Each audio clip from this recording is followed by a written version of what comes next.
If you've watched any of my shows, you know that I often talk about how I've been accused by several people of doing things, being certain things, acting a certain way. I've been told I was too stupid to understand the QAnon and trust the plan. I've been told I was too that I had a face for radio. I've been told that if I was half as smart as I thought I would, I'd be twice as dumb as I really was. I still haven't figured out what that one's at. But every now and then, every once in a while, in my fumbling and bumbling my life, I actually make a few friends along the way, right? And one of my friends that I have right here sitting right next to me is my girl, Lisa, from the Cryptid Women's Society, one half of that dynamic duo. Her other half will be on here next week. And yes, I know what your joke is, that I'm so unpopular, I have to go all the way to New Zealand to get a friend. And I did. And so, Lisa, thank you for coming on the show tonight. Thank you for coming out of your time right here and joining us on you are my very first guest on the Daily Enigma as we're getting this up and running. And I want to say thank you so much for taking time out of your busy day and joining us. So please introduce yourself to all of our listeners. Oh my goodness, Joe, you have been one of our biggest supporters, if not our biggest supporter, from starting Cryptid Women's Society almost 3 years ago now. You're just our brother from another mother.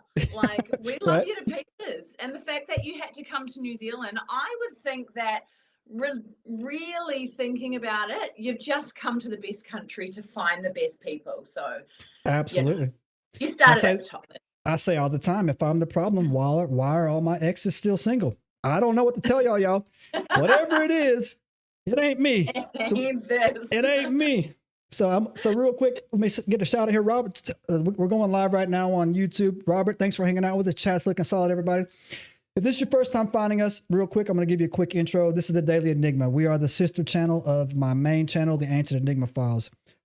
Over here, on this channel, the Enigma Daily. If you don't know how we do it, you're about to learn. It's unrehearsed, unfiltered, and we just basically go and we apply our knowledge to what's going on in current events of the day, hence the name Daily Enigma. However, if you're interested in our deep dives, our more serious conversations, our research that takes a lot to do it, head on back to this homepage of this. You'll see the Ancient Enigma Files there. Click on that, jump across. You can also go on my homepage once you get to the Ancient Enigma Files and find Lisa and Juliet's channel. I follow them, the Cryptid Women's Society. Also, they have been a guest on my show a few times, and we're getting them on the books to come back in June to catch up, because we like to catch up every so often. But we have to be careful because they might ban us because we drop bombs. You understand? Truth bombs down there. So, all right. So, Lisa, are you ready? Are you ready? Oh, I've been ready, born ready. All right. So check it out. So Lisa, tonight I want to throw something off you real quick. I recently was down in Costa Rica doing some unsanctioned, possibly illegal research on orb volcanoes. But during my downtime down there, orbs and volcanoes, during my downtime down there, I actually went and I rafted down this river. And this river was actually pretty cool in the jungle of Costa Rica, right? And I actually was very blessed to only have one or two other people with me. And so it was me in the raft and the other guy in the raft. And there was a German couple. Oh, well, actually, two German sisters were going down the river as well. And we got to talking at the break. And they were like, I don't want to be rude, but I want to, they were talking to me, right? I was like, okay.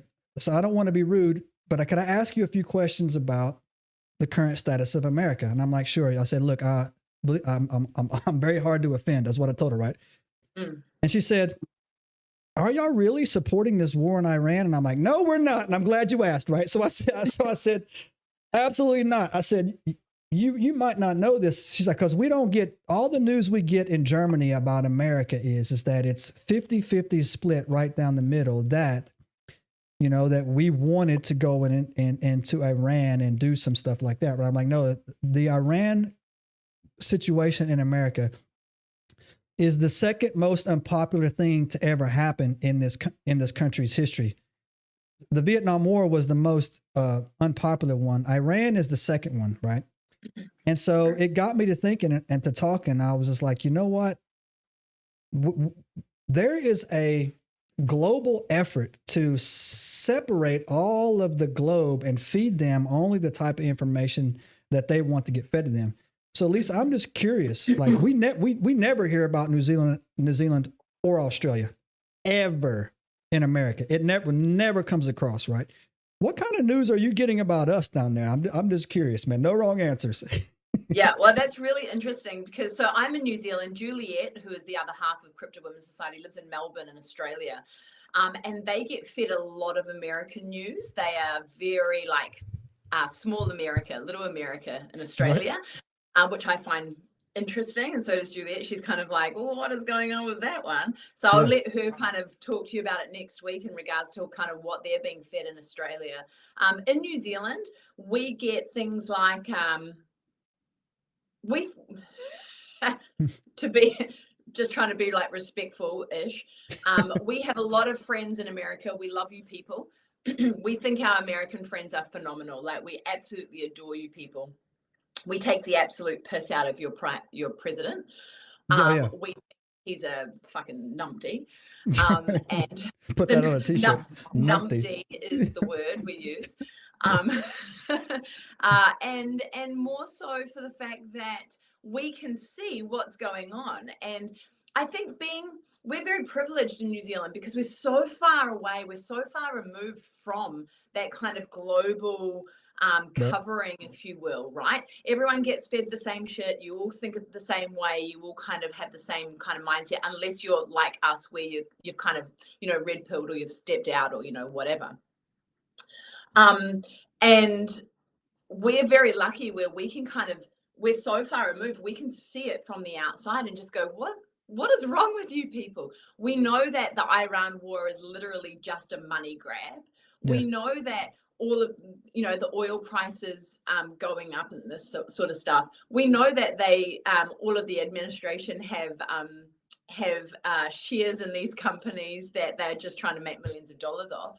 Mm-hmm. And that's not, it's not something that we go, oh, that's not true. There's no conspiracy around that. New Zealanders are very clear on kind of understanding that sort of stuff. And I think it's because we're not being fed that rhetoric all the time. Yeah. Of, the Donald Trump kind of space or the American government space. It doesn't matter who the hell's in government. It doesn't matter if it's Donald Trump or Obama or whatever else. Everyone had the sheet pulled over their face when Obama was in there. Look at, the Bush administration. My God, like all of these things that you don't have to scratch too deep to see. We don't get fed any of that. So we can see it from the outside kind of looking in and go, what is wrong with these people? Why are you not seeing it for what it is? Yeah. So interesting to feed you on that too. Literally yesterday, there was a glitch on X that exposed the locations of all, I talked about this last night, of all of the MAGA influencers in America. They're not in America. They were all from India, Pakistan, like they were all foreign bot farms. Right. And wow. Yeah, so that like people, but this was just like, this is just another stroke on this dead horse, because Americans have been in a silent uproar. Not really that silent, man. It's very loud in America right now. But this is one thing that you probably don't know in New Zealand. Do you know how much oil America gets from the Straits of Hormuz? Do you know how much? No, yeah. 5%. Like nothing. Yeah, and you know what that 5% is normally used for? Making plastic. We get all our oil here. Like our oil comes from Alberta, Canada. Like, so the reason that gas is $5 in America is because we don't know F and Y it's $5 in America, right? We don't know. And that oil that we bought, America runs on a 60-day surplus, right? So the gasoline that you're paying for was bought 60 days prior, right? And people are scratching their heads on that. Well, not scratching their heads. I'm in Florida, and they're in a straight up freaking revolt state. Also, Trump has, his family has made $6 billion in the last 15 months. His net worth has went up 6 billion, right? And that's not reported. That's reported that's not reported in our news. It gets a lot of that goes through X, right? Because that's actually his primary method of communication. He communicates on this platform I'm not on, actually, called Truth Social, and but I am on X, right? And he got outed again on I talked about this earlier in the week. Trump is trying to, or do you know that we're trying to renovate our White House up here? Did you hear about that? We knocked down the portion of that or he knocked it down.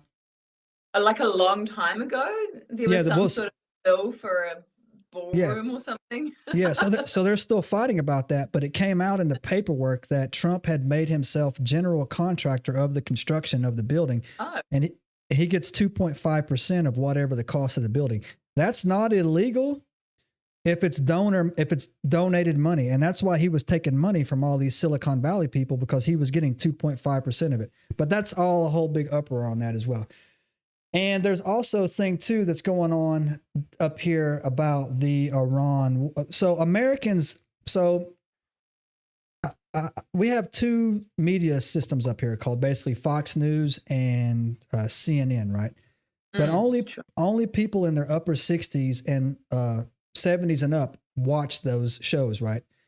But they're having a big problem because now even the people that are in their upper 60s and early 70s, they're leaving them. They're just going to alternative news sources because literally Trump got a 100% approval rating on the Iran war on CNN. And the only time anybody has ever got a 100% approval rating on anything was when Kim Jong-un won the election in North Korea, right? And so people are like, this can't people are like, this can't even be real, right? So right now, America is a hot mess, man. Like and again, what you just said right there is that people have realized, man, there is no left, there is no right. That's why they don't really care who wins or who loses, because the people that are really pulling the strings and really controlling the strings are going to get their way no matter what. It just gives the American people the appearance of having choice, right? And all that's done. Like I don't know what the future is going to look like moving forward in America. I pray for stability, but America has something. These people, I tell it all the time, Lisa, they're not smart, right? So sometimes they just don't give a, you know what, they don't care if you know or whatnot, but they're not smart, right? They don't think things through.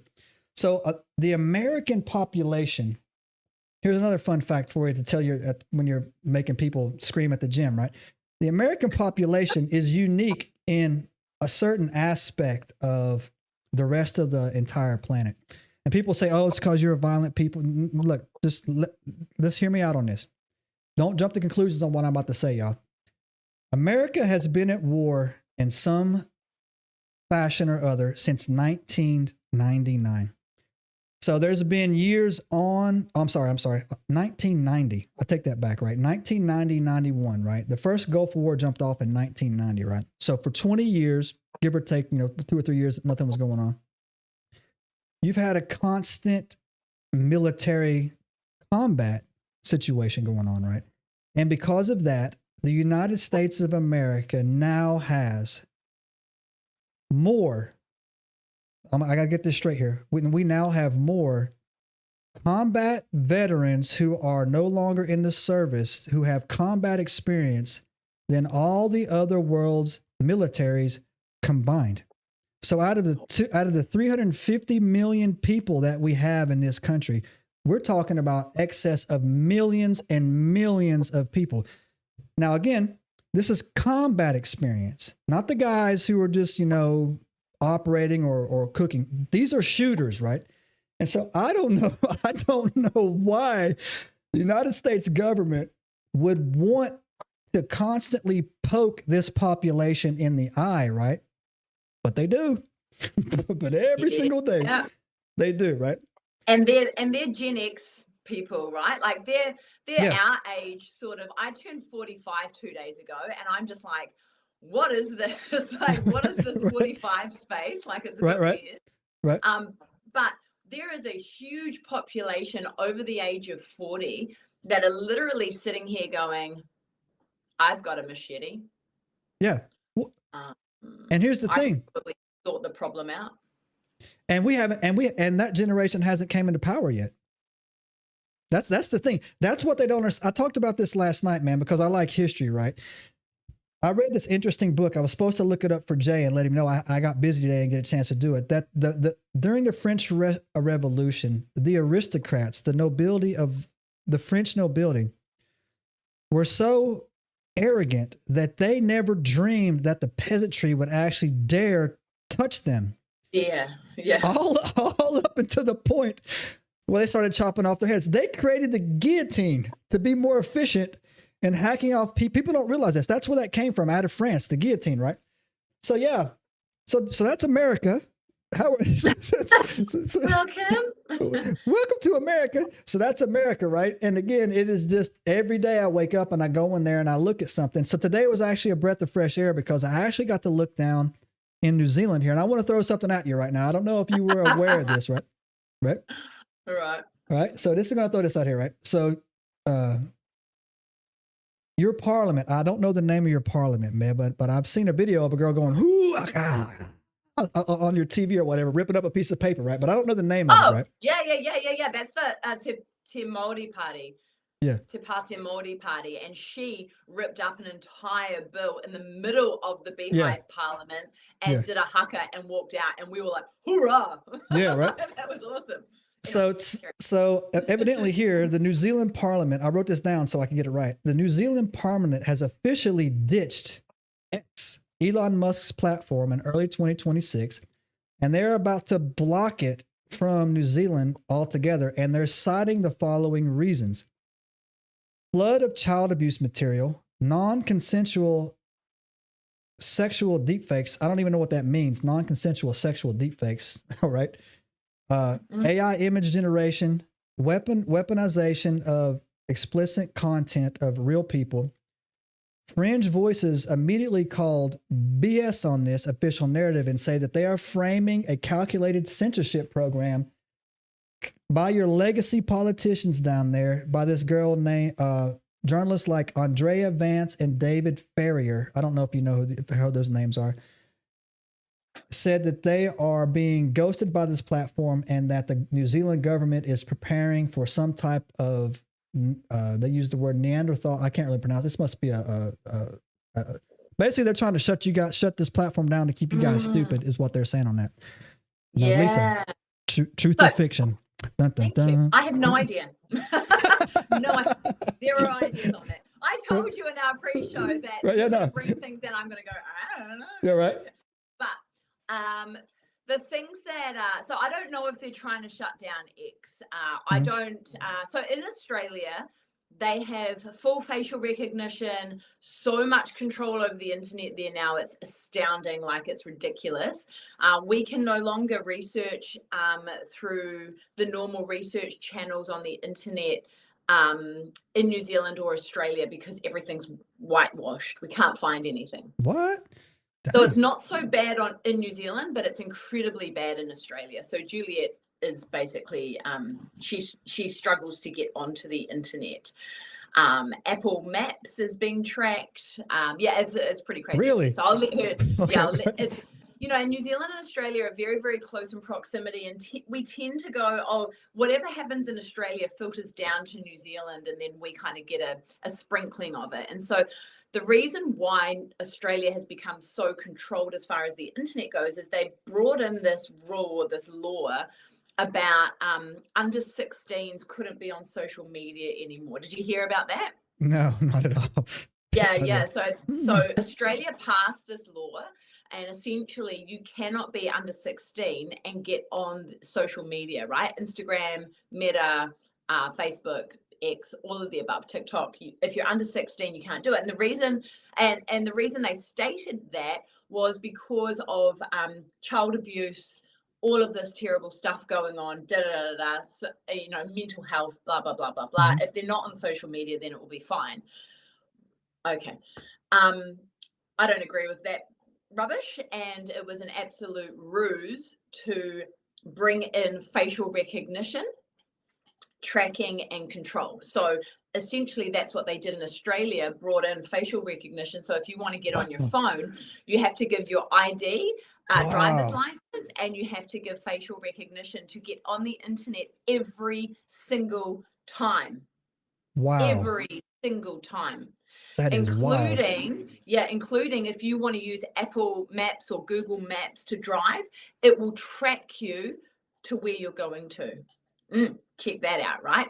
Under the guise of protecting our under 16-year-olds, our children. Anyway, so they tried to bring that into New Zealand. I don't know if that law has passed. There was a lot of uproar around it. We were just going, basically in New Zealand, we go, right. Right. Just so you know. Right. One of those ones. Right. And if anyone's just listening to this, I'm just birding at the camera right now.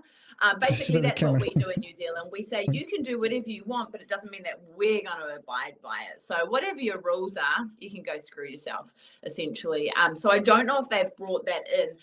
They certainly haven't brought in facial recognition for the internet searching, but that is what I think would probably be connected into this X platform revocation, that potentially is connected to that under 16 protection law.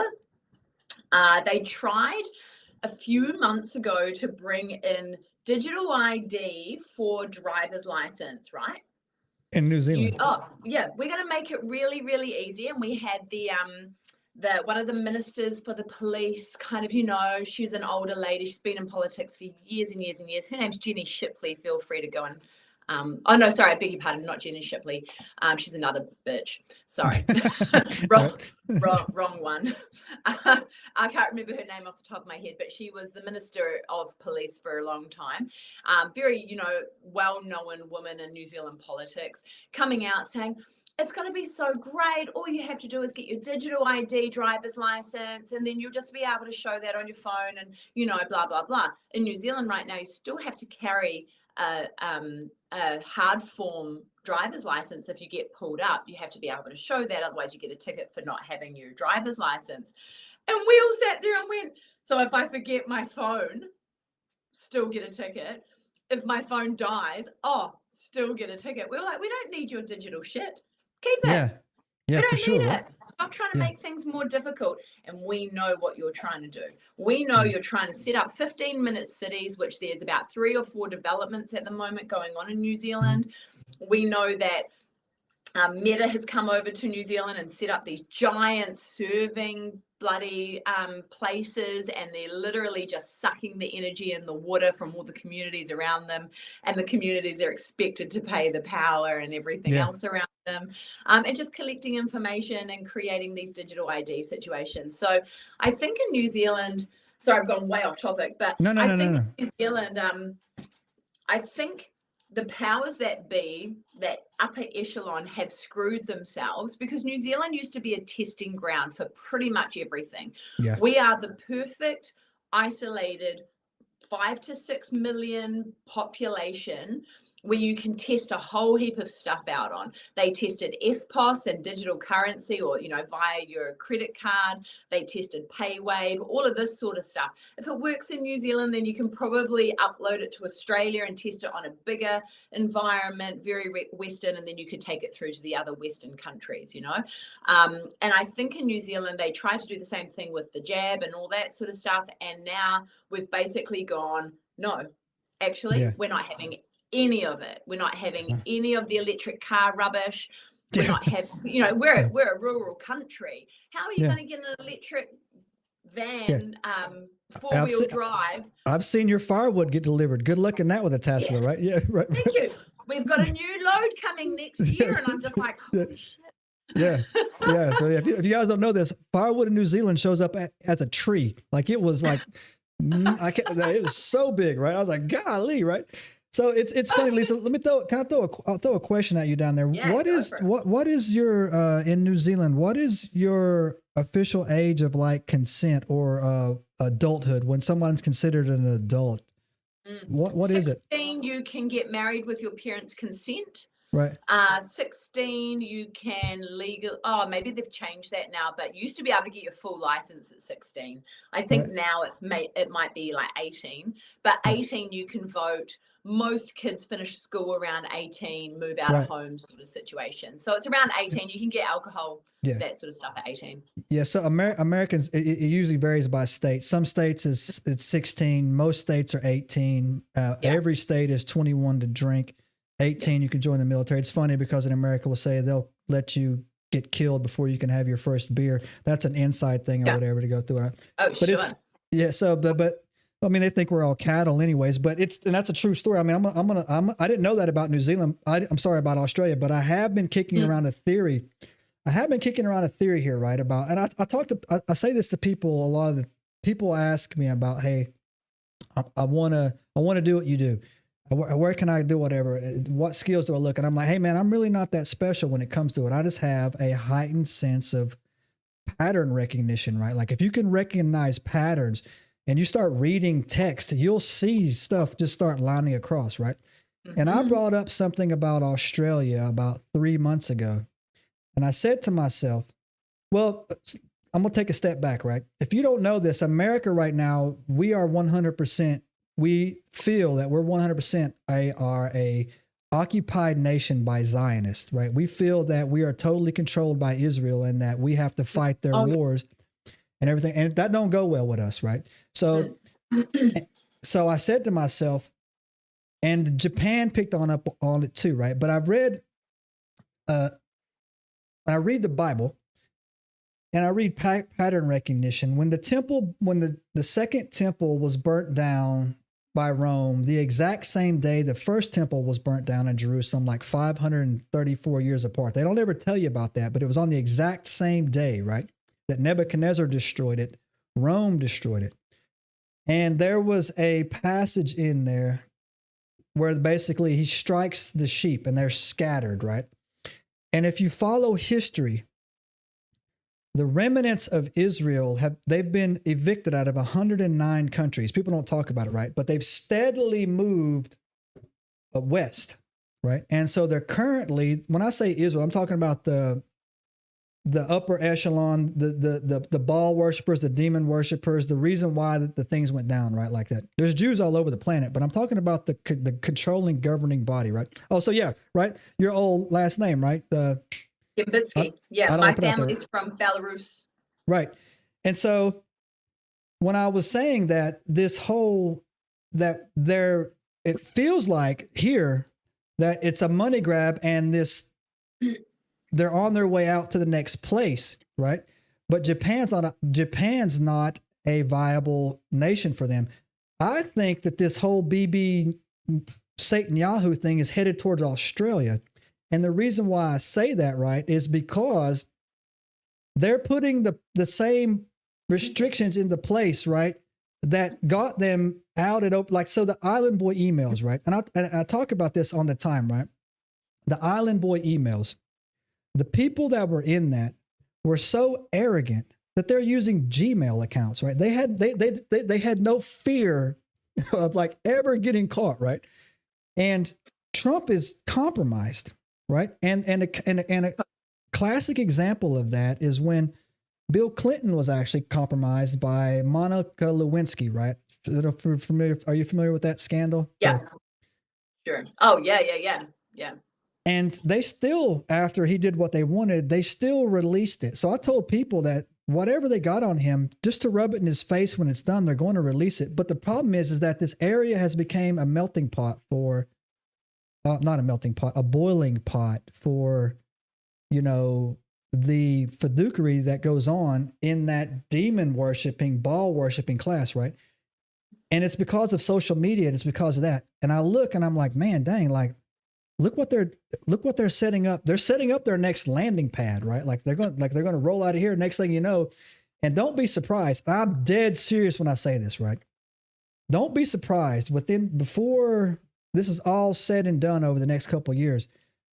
Boo Boo Satan Yahoo is what I call him, makes a visit down there to Australia. And I don't know if he's ever done that before, but I'm telling you what, like, but again, I digress. I actually just watched a Well, I'm gonna kick this. I want your opinion on this because people don't know this, but she's making good hand signals right here. She's about to give us some good insight, right?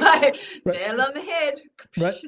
There's a good show that I just watched on Netflix. I thought it was cool. People pooped on it, but they just don't have a good imagination. Called Apex, right? Did you see that by chance? No.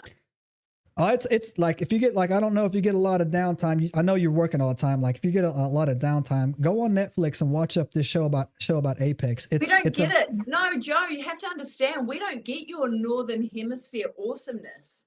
Really? We get southern hemisphere crapola stuff that has to be controlled because we only get bits and pieces of nothing. Wow. Yeah, so anyway, yeah. So I'm gonna hook you up with a VPN, man. I'm gonna get you a VPN. I'm gonna get you out of there. Give me a VPN. It's been on my list of things to do. Yeah. I'm like, I have got to get to some sort of northern hemispherian But the premises of the movie is that this girl from Australia, she goes hiking in one of your national parks, right? And they use Australian national parks. I'm sorry, right? And they use these drones, and they're picking up this amazing, just amazing footage, right? Of these forests, right? And this guy tries to hunt her. It don't work out. And I'm saying to myself, I don't know what you would think that you would leave this country and go over there where literally you have told me everything is trying to kill you. Everything wants to kill you in Australia, right? And that's where you want to go and try to, set up shop or whatever. I don't think it's going to work out, man. That's just my personal opinion, right? So, but yeah. Australia's a rough old place, man. It's not what we used to in New Zealand. We used to go on our OE to Australia. Everyone would go and move to Australia because it was such a cool place. It was just a little bit bigger than New Zealand, and everyone was really chill and happy and all that sort of stuff. And I just like what they've done to the UK. They open the flood doors, right? Yeah.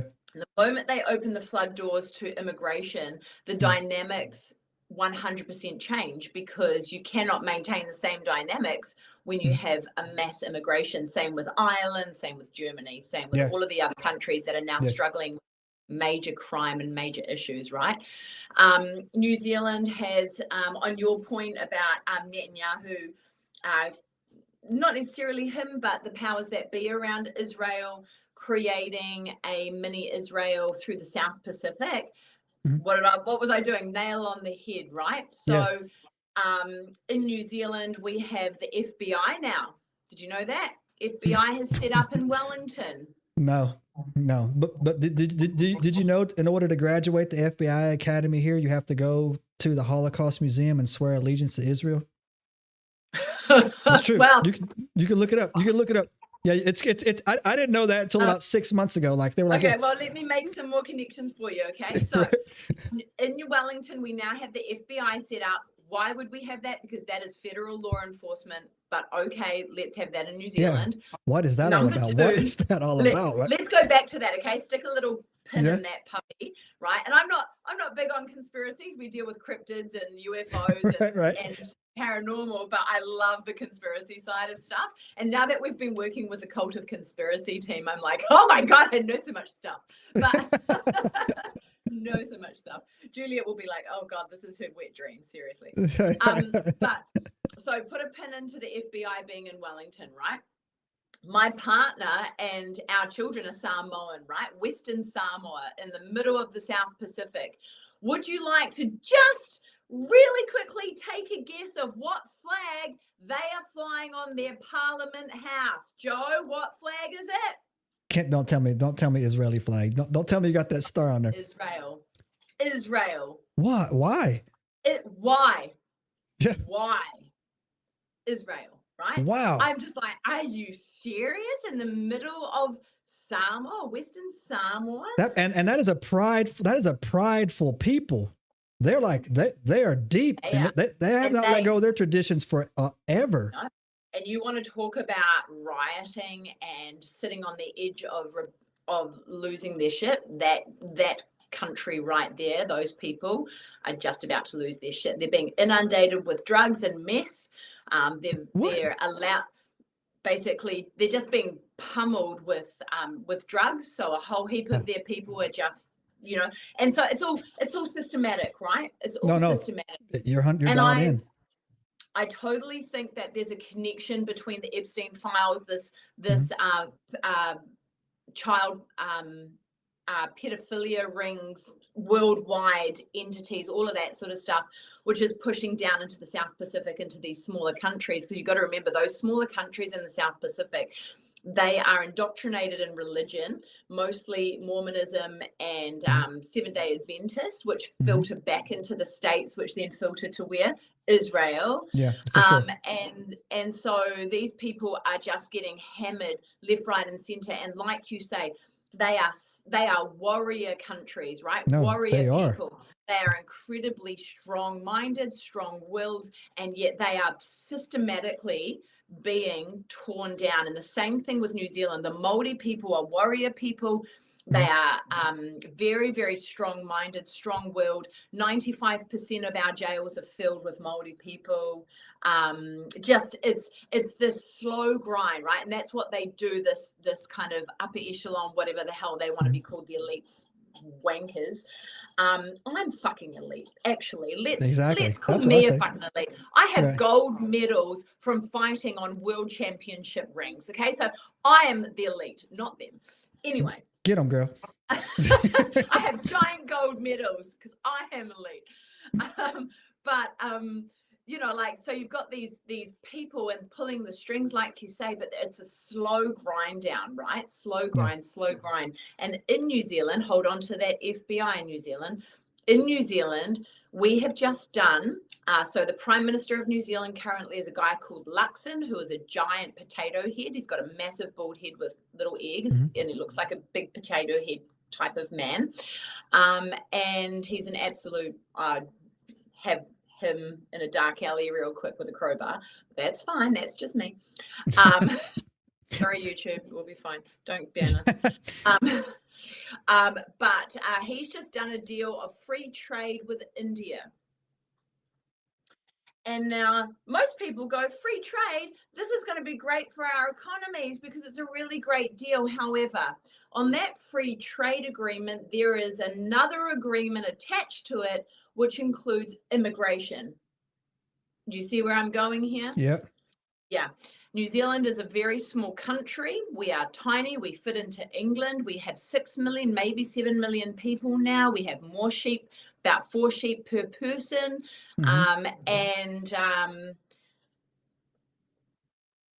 And when you open the floodgates to immigration to a certain type of people, certain culture, it changes your environment that you live in now. Yeah. And we have already seen that happen. I live in a very, very small town, outside, about an hour and a half outside our central city, our main capital city. And along our main street, we have one main road, straight down the middle, a couple of little side streets that have, a liquor store and a supermarket or whatever, but just one main road straight through the middle there. Blink and you'll miss it. They are now have given permission for a Hindu church to be opened on the main street. I'm not a racist person. I don't have issues with culture and I don't have issues with religion. You can choose to do whatever you want. However, I see it happening. I saw it happen in Melbourne in Australia. I saw it happen in London. I was there when it started kind of cranking in. And yes, it's funny. I got somebody hit you up in the, someone hit you up in the chat. Hold on, Zach. I'm going to read your chat in a second to Lisa. Yeah. She doesn't see what I see, but real quick, I want to throw something out. It's funny you went on that because I put a pin in that for you. So I found this today, right? The great replacement / demographic shift in New Zealand. New Zealanders are exploding over. It's funny. You guys talk so passionate down there. New Zealanders are exploding. Like, I wish Americans would explode over some stuff, right? So New Zealanders are exploding over Auckland's. This is what you were just talking about, Auckland? Auckland's transformation, where 40% of residents are now foreign-born, with claims of a deliberate, elite, orchestrated cultural erasure of European Kiwis. Yep. That's you, Chica, right? You're a European Kiwi, right? Yep. But they don't know you got hands, girl. They don't know, right? They don't know Lisa got hands, right? Gold medals. Gold medals, right? Lisa got hands, right? Through unchecked mass immigration, this ties directly into lost our country sentiments, historical Christchurch fallout, and groups like Action Zealandia. I don't know if I'm pronouncing Zealandia promoting. Zealandia. Yeah, did I say that right? Sorry. Yeah. So yeah, everything that you said is actually talking about here as well. It's talking about how the Indian rhetoric and protest are evidence of globalist replacement agenda moving patterns in European and the US, framed as forbidden demographic red pills. However, again, before I go to the chat, this is where exactly what you're saying is exactly 100% correct, because they did it here and it failed. And I'm going to tell you why it failed in America, but why it's a threat to you, right? And it's because of what you said. It's the size, right? There's 350 million of us, right? There's only 6 to 8 million of you guys down there. And so I live in Florida, and I laugh about this all the time. I could care less. California could fall into the ocean, and I wouldn't miss a beat, right? Like I wouldn't even care, right? It's a 5-day drive for me to get to San Diego from where I'm at right now, right? And most Californians do not care at all what goes on in Florida. Nobody cares what goes on in Missouri. I've never even been to Missouri. There's 48 mainland states. I've been to more countries on this planet than I've been to states, right? I have no intention of ever going to Omaha. Never, right? Ever. I just won't ever do it, right? But they did. It's the same playbook. They smuggled fentanyl into the country, right? And they smuggled fentanyl into the country via Mexico, the cartels, right, in Mexico, thinking that it would erode the power, it would erode the masculinity. But the problem is that the distribution centers are so far spread apart, it really only hit the cities, right? Like not all, some cities, there's some other small cities that got hit, right? Chicago, New York, and all these other small towns, right? But America also has a benefit of, I would say, I got to be careful when I say this. We have the ability and the benefit of a violent response, right? So whereas if we catch you selling that stuff, we're going to kill you, right? And so that thing actually happens, right? So it becomes they don't talk about it a lot. You don't ever hear about gang violence in California anymore. You probably don't get our news down there, but it used to be about the Bloods and the Crips a lot in California. But around 2004, the Sinaloa cartel went into Los Angeles and killed all the gangbangers, and no one talked. And we let them do it. We let them do it, right? So because we found that it was easier to deal with one group than it was 20 groups, so we just let them murder them, right? And then what they did is they clamped down on the Sinaloa cartel, and it's slowly starting to slow down some of the stuff. It's not perfect, right? But it's an avenue that we have, right? But we also have a meme in our country. It's hilarious. We also have a meme in our country. We were having a good time with the UK, right? Going on TikTok saying 100 UK guys versus 100 American guys, who would win the fight, right? Like a brawl, right? And it was just fun, right? We were just having fun, right? So but Americans like, yo, don't make us roll out our secret weapons. And that's the Samoans, because we've never seen a Samoan lose a fight. You can't go on the internet and ever watch a Samoan lose a fist fight, right? And it's kind of thing. It's something that we laugh about here, right? So it was just fun going back and forth. So aiming for the island of Samoa, and also again, these people, like I said, they're not clever. When you do just a smidgen of research on the historical importance of the New Zealand warrior class, you'll see that if you go and look up that the British Empire, when they attempted to go in, I can't remember the exact date they did it, but Lisa, just follow me out on this. They encountered your warrior class. What were they called? What do you call them again? The Māori. The Māoris, right? So how do you say that? Māori. You want to like swallow it. Māori. The Māori, right? And they ran out on the beach when these guys were coming out on the boats, and they actually had this long spear-looking thing, and the British soldiers. So yes. So the British soldiers They took a beating so bad with those sticks that they actually said that that is the most fiercest weapon that they've ever had to fight, right? Because back then it was you get one round off and then you got to use that big poker of yours and try to get them, right? And so, yeah, so that's the thing that these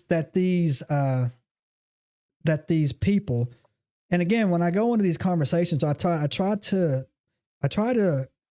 don't like knee-jerk responses, right? I don't like the backhand response, right? And so when I tell people that most of the people on the planet are actually like really good people, man. I say this all the time, right? 100%. Like, so like if you're a human being and you need help, 9 out of 10 times you're going to get 99 out of 100 times that person's going to stop and help you, right? Sure. You might catch that serial killer, that one out of that lightning strike along the way, right? So when you see these emails that these guys were talking about, there's only like 2,000 of them. There's only like 2,000, maybe 3,000 people that are doing this stuff. It really is, right?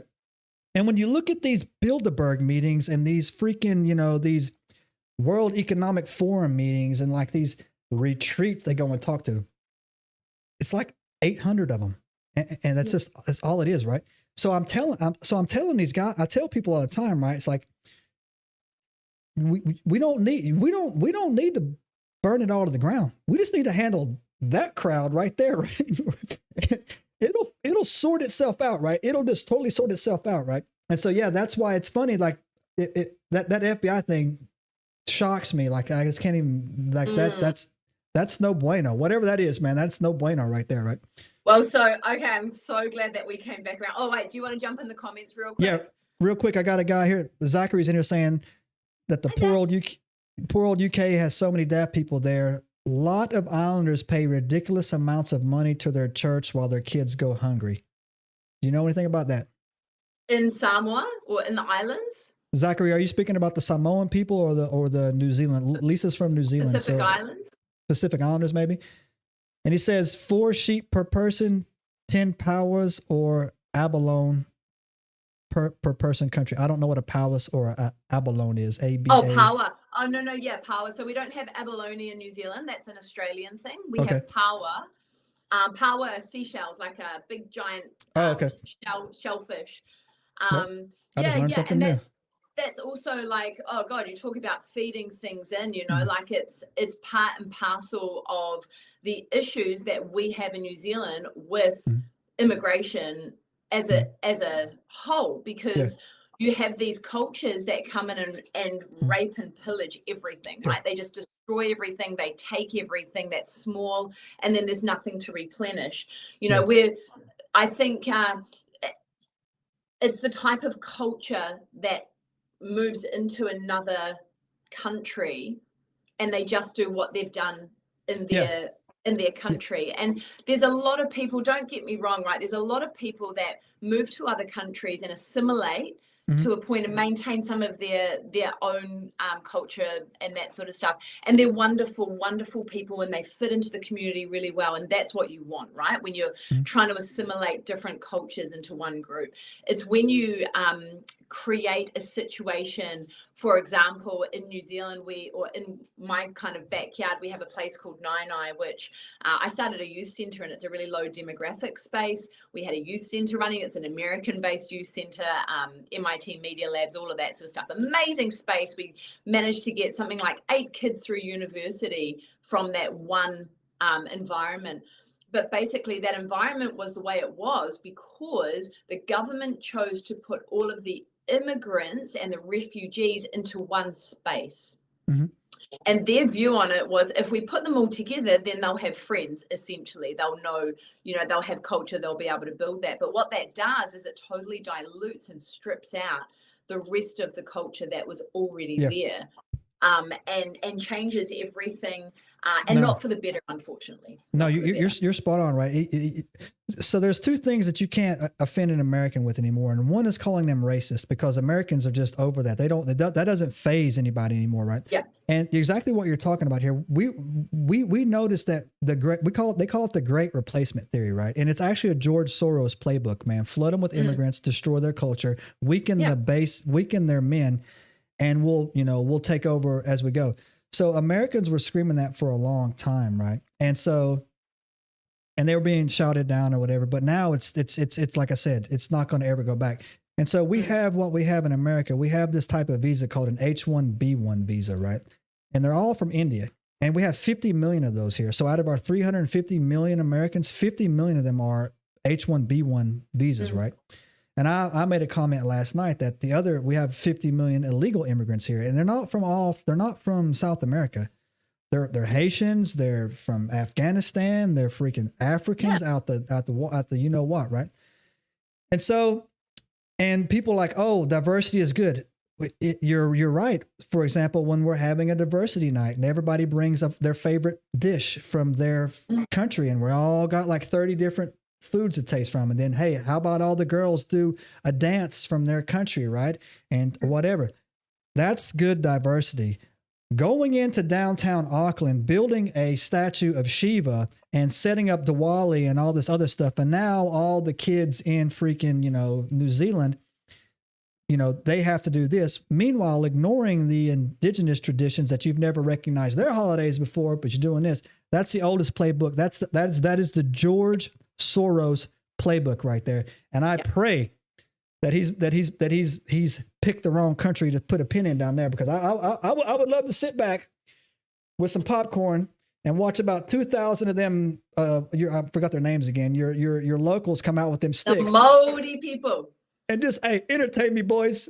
Just don't stop swacking them until the buzzer goes off. Right? But it's really interesting, Joe, because we have a group down here that is religious group in New Zealand called Destiny Church, right? And I don't want to give them a platform, but right. I don't want to give them a platform, but I want to explain to you kind of how this looks right now, right? You got Black Power and the Mongrel Mob, which are our two major gangs, right?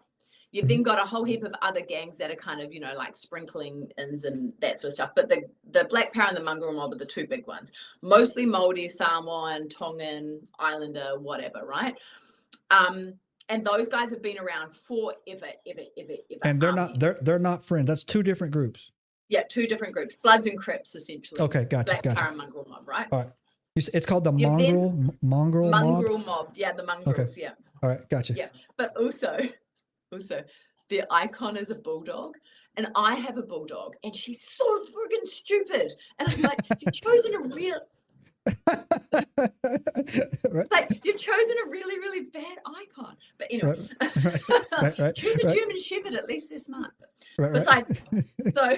You got these two gangs, and then you've got this church group that has started called Destiny Church, which essentially is helping in quotation marks, gang members, right? Trying to give them better lives for their kids, that sort of stuff. There's a lot of older gang members that are going through it, and they don't want their kids to grow up in that sort of space. They want their kids to have better lives. Understandable. I get that, like it. When you're living in a demographic where there's no money, you deal with whatever, and when there's abuse and whatever else, you get involved with whoever you need to get involved with to create family, right? And I know a lot of gang members, I've grown up around them, lovely people, really, really good people, and they will help you. They'll give you the shirt off their back, They do a whole heap of illegal, illicit stuff in the background, but as far as I'm concerned, they would help me. So, okay, cool, thanks. Anyway, that's how we see it here. And so then you've got this Destiny Church group, which is now kind of this religious, kind of Christian-based, whatever they want to call it, group that's kind of intertwined with these gang groups, right? And they're doing walks through. So when you're talking about like these marches and stuff through Auckland, they're very Auckland-based. When you're talking about these marches through Auckland, it's the Destiny Church group alongside these gang members that are part of the group that are doing these anti-immigrant marches and protests and stuff, and really pushing for the New Zealand Māori indigenous groups to be heard and to be kind of settled and stuff. And man, all you got to do is look up Destiny Church protest. That's fucking scary. Hold on, Lisa. Really scary. One of our Robert's taking off. Hey, Robert, thanks for hanging out. He's in. One of our guys is leaving. He says, Lisa, thank you. You enjoyed your guest night. Great guest, Robert. So yeah. Catch you tomorrow, Robert. I know, Robert, we don't have a timeline on this because she's from New Zealand, man. I got to keep her here as long as I can, man. So the yeah, that's that right there. That's to me. So that's and like, I mean, that really shows the Māori people in a very, very kind of, warrior-based space, right? Yeah. And Māori people are beautiful people. They're about family, tikanga, understanding, guardianship of the land, all of this sort of stuff. But they are warriors, and the same with the Samoan people and the island people. And unfortunately, the New Zealand government in quotation marks, whoever's pulling the strings in New Zealand, treat the Pacific Island cousins as shit. Yeah. And they have no free trade agreements. We don't have any care for them. We literally, the Dawn raids happened in the 1970s, where the New Zealand government sent in the police to all of the illegal immigrants that were from Samoa, Tonga, and Fiji and the other islands, and went in at dawn to their houses and ripped their houses apart and pulled them out. It was just horrendous, like so bad. That shit is still happening under closed doors, under covers. And so yet we're allowing immigrants in that have no assimilation, no family ties, no opportunity to actually work a high level job. They're not people that we need to help build our community and our civilization as a whole, if that makes sense. No, it makes perfect sense here. They tried and failed in America, and again, the only reason why it failed in America, it's going to fail in your country too, because it failed in America, but mainly because of the size, and maybe because it was just, we're so spread out, right? It wasn't they can't get it right.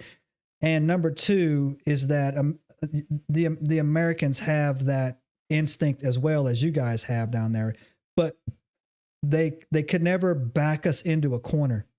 Where, for example, like your island is so small, they could literally just back you into back these, and when you back something into a chihuahua in a corner will fight you no matter what, right? Right. So that's the thing that I see, right? But I mean, I like the fact that I feel like my intuition was right, but I hate the fact that it's right that they got their eyes down there in Australia and freaking New Zealand. Yeah. But it's funny too, because do you know of a guy out of New Zealand? His name's Dotcom. He is not a New Zealander. He is German. Does he live in New Zealand? I don't know if he's still in New Zealand, but he did live in New Zealand for a while back in the 2000s. He's a massive trash talker, so I thought he was, but he was claiming like he was full of shit, and he's not a Kiwi. I'm pretty sure we got rid of him. He got arrested. So that's the thing. So I was on my list there. I'm like, what's this guy? Don't you even bring up that shit? Oh my god. He was talking. I saw some of his posts, and I was like, what's this? He was claiming. That's like me saying to you, hey Joe, you know that guy Snake, the Bigfoot hunter? He's got a real Bigfoot in a case that's big in Japan. That's not decomposing, and he sent all of his DNA evidence over to Japan, and Japan has done a documentary. Go fuck yourself. He's big in Japan. I got that guy, man. I'm just like, he reminds me of not the duck on him, man, but like no, 100%. Smack on him, because he deserves everything he gets. He's been on national television on ABC saying that he has found a Bigfoot carcass. Dude, go fuck yourself. We search for cryptids. In fact, we have people in the jungle right now on expeditions doing real stuff, and he is just taking a mockery of everything people work for. So he can go fuck himself. I'm so sorry. No, that's fine. I'd like to apologize. No. He reminds me of the guy that we had on Netflix up here. He was catching tigers. I can't remember his name, man. Sure, whatever. The tiger. We got that on Netflix. Did you? So I actually have a wig. I have a wig for that guy, man. I dress up like him sometime, man. I put a wig on there, man. What's his name? Tiger King or something, right? Yeah, something like that. The Tiger King or whatever. I can't remember his name, right? Yeah. But look, every industry brings its crazies out that are there to just make money, right? Conspiracy industry, cryptozoology, paranormal, whatever it is, it's always going to bring its crazies out that are there just to make cash. And it's our job to kind of weed through and figure it out and know who we're meant to be talking to and who's going to give us the diamonds, right? Who has the right information. Yeah, it's funny you brought that up because segues. We're synced, bro. We're synced up. Segue right into my third little thing I picked up today down there for you guys, right? That this is going on, and this is something right up your alley too. I was actually looking forward to talk to you about this. It's saying that right now that, again, I'm going to get this hotspot. It said in New Zealand right now, they're seeing a surge of UAPs in the sky that has not been reported since the 1978 Kaikoura lights. Kaikoura. Kaikoura, yeah. So, and they're saying that they haven't seen this much activity since 1978, and they're saying that it's coming from these areas in New Zealand, remote landscapes, glowworm caves portrayed as portals, random backyard alien encounters. Man, this is amazing, and even earthquake / UAP correlations during the Artemis. Whatever that was, man. I don't even know what that was, man. So, yeah. So I don't even know what that Artemis thing. I was going to do a show, and I'm like, no, I'm not even going near that. Whatever that was, man. They really don't want those emails to come out to fake that, man. Good gosh, man. So, yeah. I feel like they started that and then went, oh shit, it's too complicated. It's not working. It's not. Bring them back. Bring them back. Right, they come back. Not even clean shaven, right? Hair gel. I don't know what y'all doing. Y'all just took a shower. So, but they're saying that people are pointing to. I don't know much about remote viewers or empaths or whatever, right? But like, I know a remote viewer is people that can supposedly cast their consciousness somewhere. Or you're probably right up your alley, right? What those are. Sure. So they're saying that this has to do with the age that we're in, is bringing back or proving that it's going to soon prove that the ancient Pacific myths of star gods visiting these isolated islands, suggesting that New Zealand's position makes it a prime interdimensional waypoint observation post, not just for ETs, but for other unexplained entities, right? And that when the United States of America, who is ever so slowly inching forward with its disclosure, it's going to rope in New Zealand, places like Australia as well.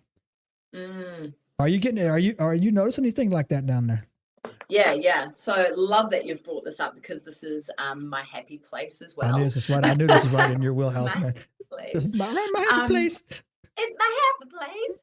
Juliet likes ghosty roasties and hears and sees things all the time. I don't like it when they touch my hair, and so it freaks me out. Right. So I'm just like, but I see UFOs a lot. I've seen UFOs since I was a little person. I used to be able to fly in my backyard.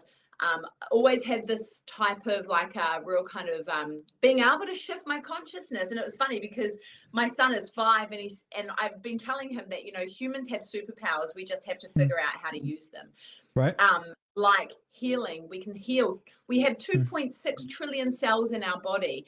And if we fire them all up to do one thing, it can heal us. And I know this for fact because I did this when I had the COVID shots.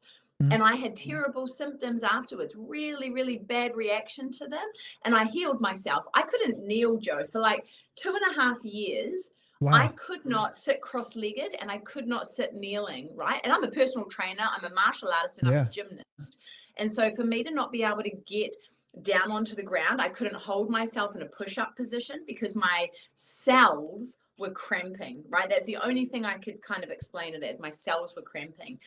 And I knew that I could heal myself, and I knew I just had to visualize or do whatever I needed to do to heal me. And I did, right? That's the only thing I did. The doctors thought I was crazy. I was like, there's no way I'm going to go and be told I'm crazy, because at that point, everyone was crazy that had any sort of injury from, the vaccination. But, we were forced into it. We needed to get the vaccination to maintain our house and maintain our jobs and maintain what we had. And I wasn't willing to compromise my entire life for my entire life as far as like where my children are going to live, all of that sort of stuff, for my own safety. I'll put that on the line because I knew I could heal myself, right? Anyway, so I did.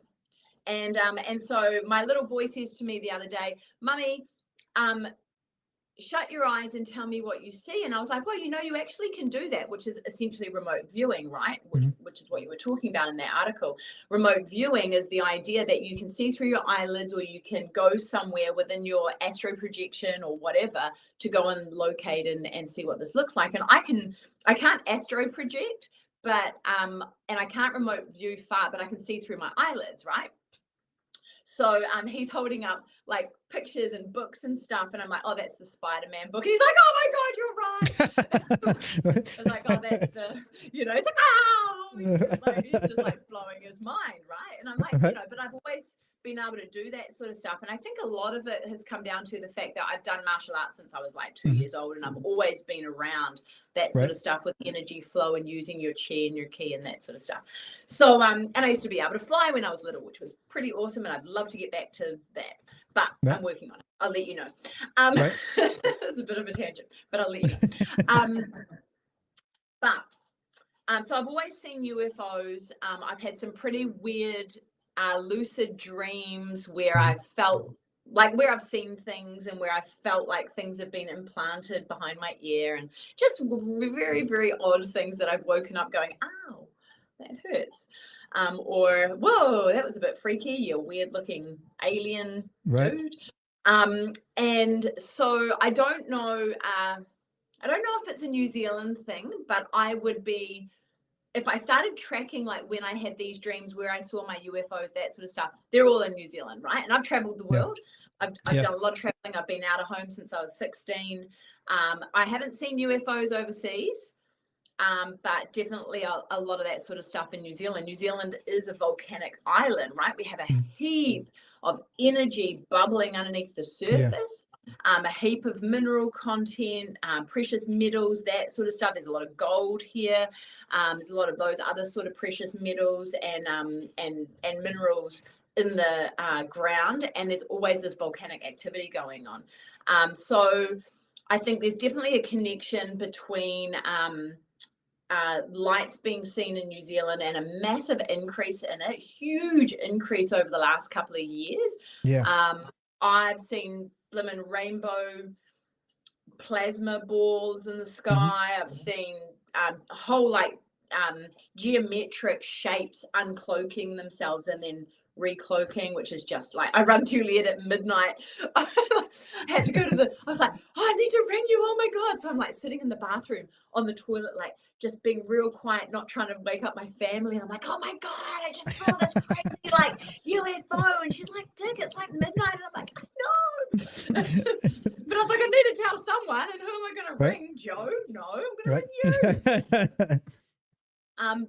But yeah, I mean, like Lake Taupo is one place in New Zealand, which is very close to the Waitomo caves, which is the glowworm caves, right? Which is what you were talking about just before. The Waitomo caves have glowworms through them. There's a lot of paranormal activity there. There are crafts that have been seen going in and coming out. There are talks of portals through those caves. There's definitely energy vortices around Lake Taupo. It's a volcanic lake. And then across that belt, so if you look at New Zealand, you've got the South Island here, and then you've got the North Island, and it cuts right through the middle of the North Island. You've got Waitomo, Taupo, which is smack bang in the middle, and then over to the sides, you've got the Tarawera, right? Tarawera is over there, where the pink and white terraces used to be in the 1800s, which were these amazing pink and white staircases that literally were, they were destroyed, maybe earlier than the 1800s, potentially maybe 1700s or something like that. When first kind of Europeans came over, there's photos of them standing on these pink and white terraces. Absolutely phenomenal. One of the wonders of the world was destroyed when Mount Tarawera erupted and destroyed it all. But one of the coolest things, I have a point. Come with me, guys. Come with me. So Lake Tarawera, where the pink and white terraces were, was surrounded by Māori settlements, very active space as far as like wars go. There was a lot of Māori wars going on. There was a heap of settlements and you know, creating a lot of negative energy and all that sort of stuff throughout that kind of strip. But around Lake Tarawera, after the volcano or just before the volcano, might have been just before the volcano happened and erupted, there was a story that was recorded by one of the English migrants there, from a Māori lady who told a story of seeing a waka, which is a giant long canoe, one of the Māori war canoes that they paddle out in, coming out from the mountain on the lake, on Lake Tarawera, which was the lake underneath this mountain, and they were paddling out, and she said she looked at them because she knew they weren't hers, from her iwi, from her tribe, and so she took a really close look at them and realized all of a sudden that they had dog heads. What? What? They had dog heads. Yeah. And then they got to the middle of the lake and they disappeared.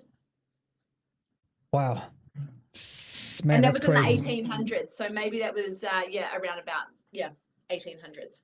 Oh, I got a question for the chat for you real quick. We're gonna come back to that in a second, man. Do you believe in conventional healthcare in any practical sense? Oh, great question. Thank you so much. Well, I'm a personal trainer by trade, and I've been a PT since I was 17. So I've been in it a long time, 26 or 27 years now. I do believe in practical healthcare to a point, right? I believe that practical healthcare is there for your benefit, but at the same time, it's not to be trusted. So just because somebody is a general practitioner or a GP or local doctor, you should always use your common sense, and you should always get a second opinion, because just because they have a degree in a medical science doesn't mean they actually know what they're talking about. And one of the reasons why I say this, and here's the story for it, right? I'm a big believer in high levels of liquid vitamin C. A huge believer in the healing properties that has. I have seen it work on people that have really terrible infections, things like that. I've seen it work on Alzheimer. I've seen it work on dementia patients to have some amazing results. And it's not just me saying that. There's documentation out there. A lot of physicians and academics have done papers on and published papers on high level vitamin C intake and that sort of stuff. Anyway, I went to the doctor. I love my doctor. He's a really, really lovely man. He looks he looks after us so well. However, I don't agree with everything that he suggests, right? And I said to him, I'm having these terrible COVID symptoms, blah, blah, blah, blah, blah. Well, it's not the COVID jab. Okay, sure. How about vitamin C? What are your thoughts on that? No. And that was my point at which I went, thank you, I appreciate you, but I'm just going to make sure I step back and I use my own common sense and I do my own research. And I think that was a major turning point for me, to just because you have a title doesn't mean you know what you're talking about. And I probably know more than you because I've probably researched it more in depthly. Yeah, that's a thing I was talking about as well a couple episodes ago, man, about not giving inherited trust just because of a title. For example, you go to a doctor, you expect the doctor to know more than you, right? I've fired like 3 accountants, right?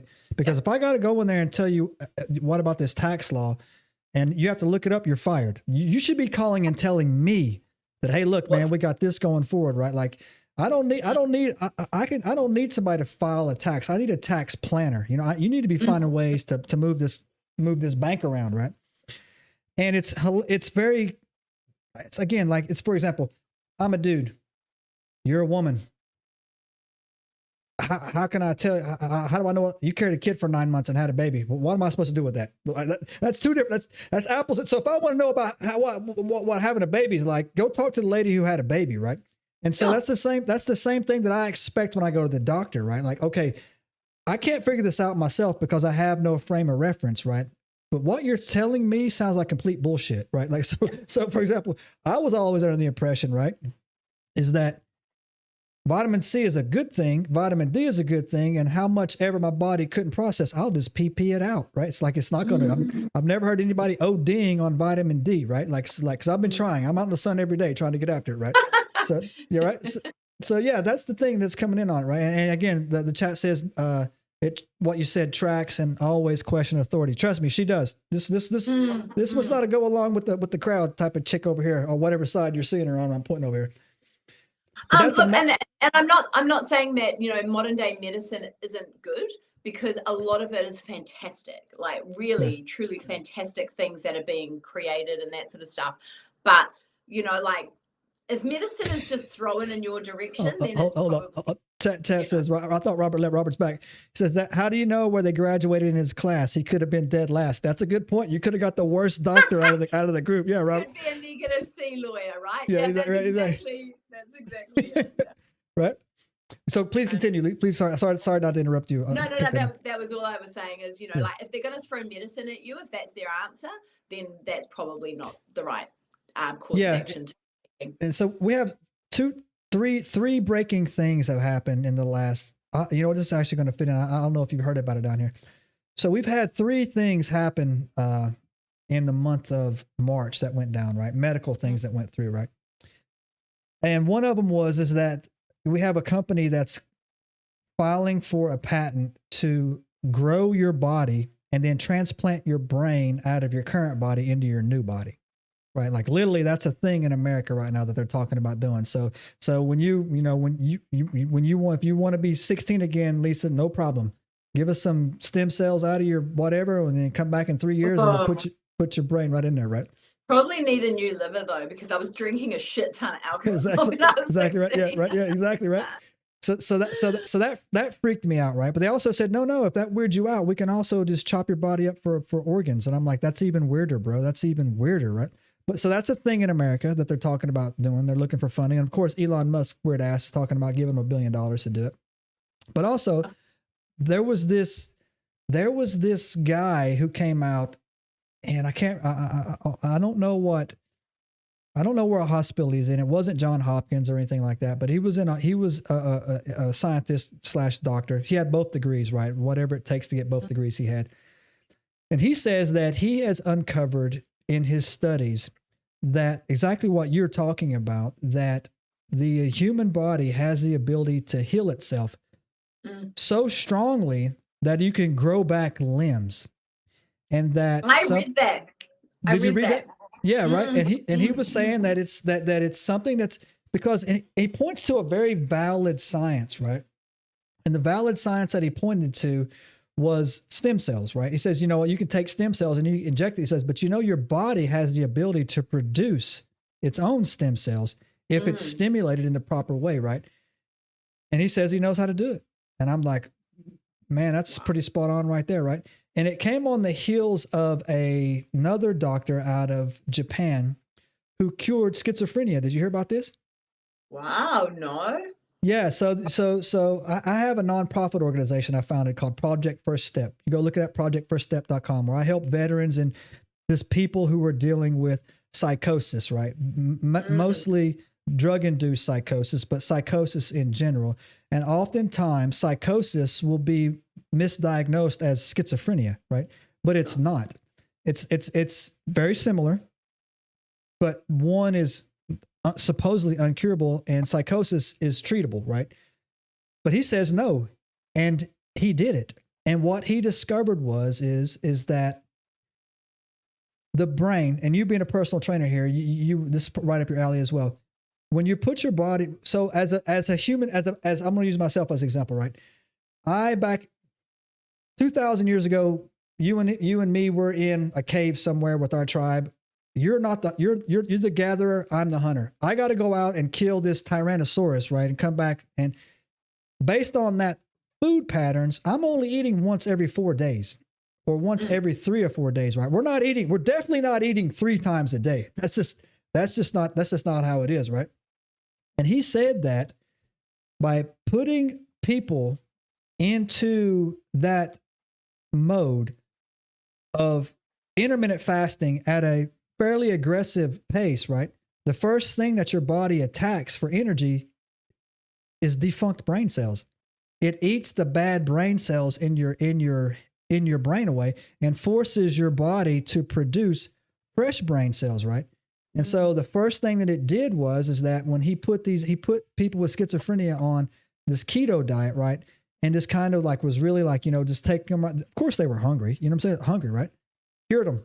And this is making the rounds all over the United States of America, because we have a legitimate mental health problem here, right? Legit mental health Hey, Joe, problem can here. you send me the link to that paper if you can find it, or an article? Yeah, no, for sure. Yeah, I'll dig to my notes. It's over here. I'll dig to my notes and I'll hook it up, right? Yeah, so yeah, he's out of Japan.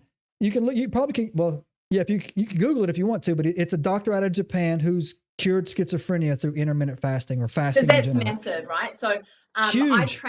I train a couple of guys that have had strokes, really high, like level 5 strokes, can't walk, can't talk, have to reteach themselves.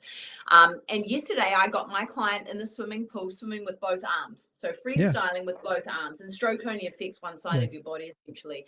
But that is it's all intertwined: schizophrenia, mental health disorders, imbalance in chemicals, all of the above is all intertwined. It's all the same sort of processing.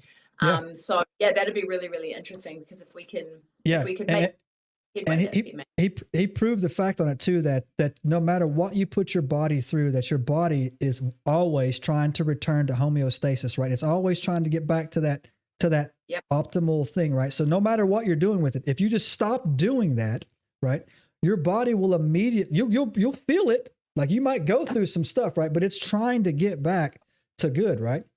100%. I'll find that article for you, man. So yeah, so that was kicking off over here as well, man. But also too, the guy in Johns Hopkins University says that he has found that he's discovered the ability to shake the calcium off of your brain that causes Alzheimer's and dementia, right? Basically making your brain 20 years younger. And so exactly what you're talking about, right? Those examples that I was giving you, none of that was with a drug. I made all that stuff to point out to what you, to back you up, is it's not a pill that's going to fix you, right? And I often say that when you do the type of work that you and I do, right? We're always looking backwards most of the time. Right? We're looking in the back, right? We're studying ancient texts. We're looking at stuff like that. And most people from the outside who don't do what we do, you have the misconception of thinking that those people were just dumb, that they were simple people, that they were just spear chuckers, Fred Flintstone and out there, right? It's not. It's not at all. They had the homeopathic recipes that we've lost would be so great. And fun fact for you guys here, because since I'm doing a workup on this guy, one of the most evil people ever to exist was the Rockefeller.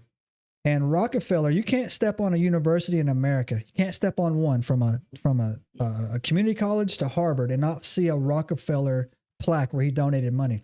Do you know that the Rockefellers around, I want to say 1925, bought all of every single homeopathic doctors in America? They bought all their locations, bought them out, and then closed all their stores.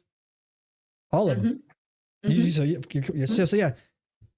wouldn't do that if it wasn't working, and it works, right? So yeah, so bang on, man, good stuff.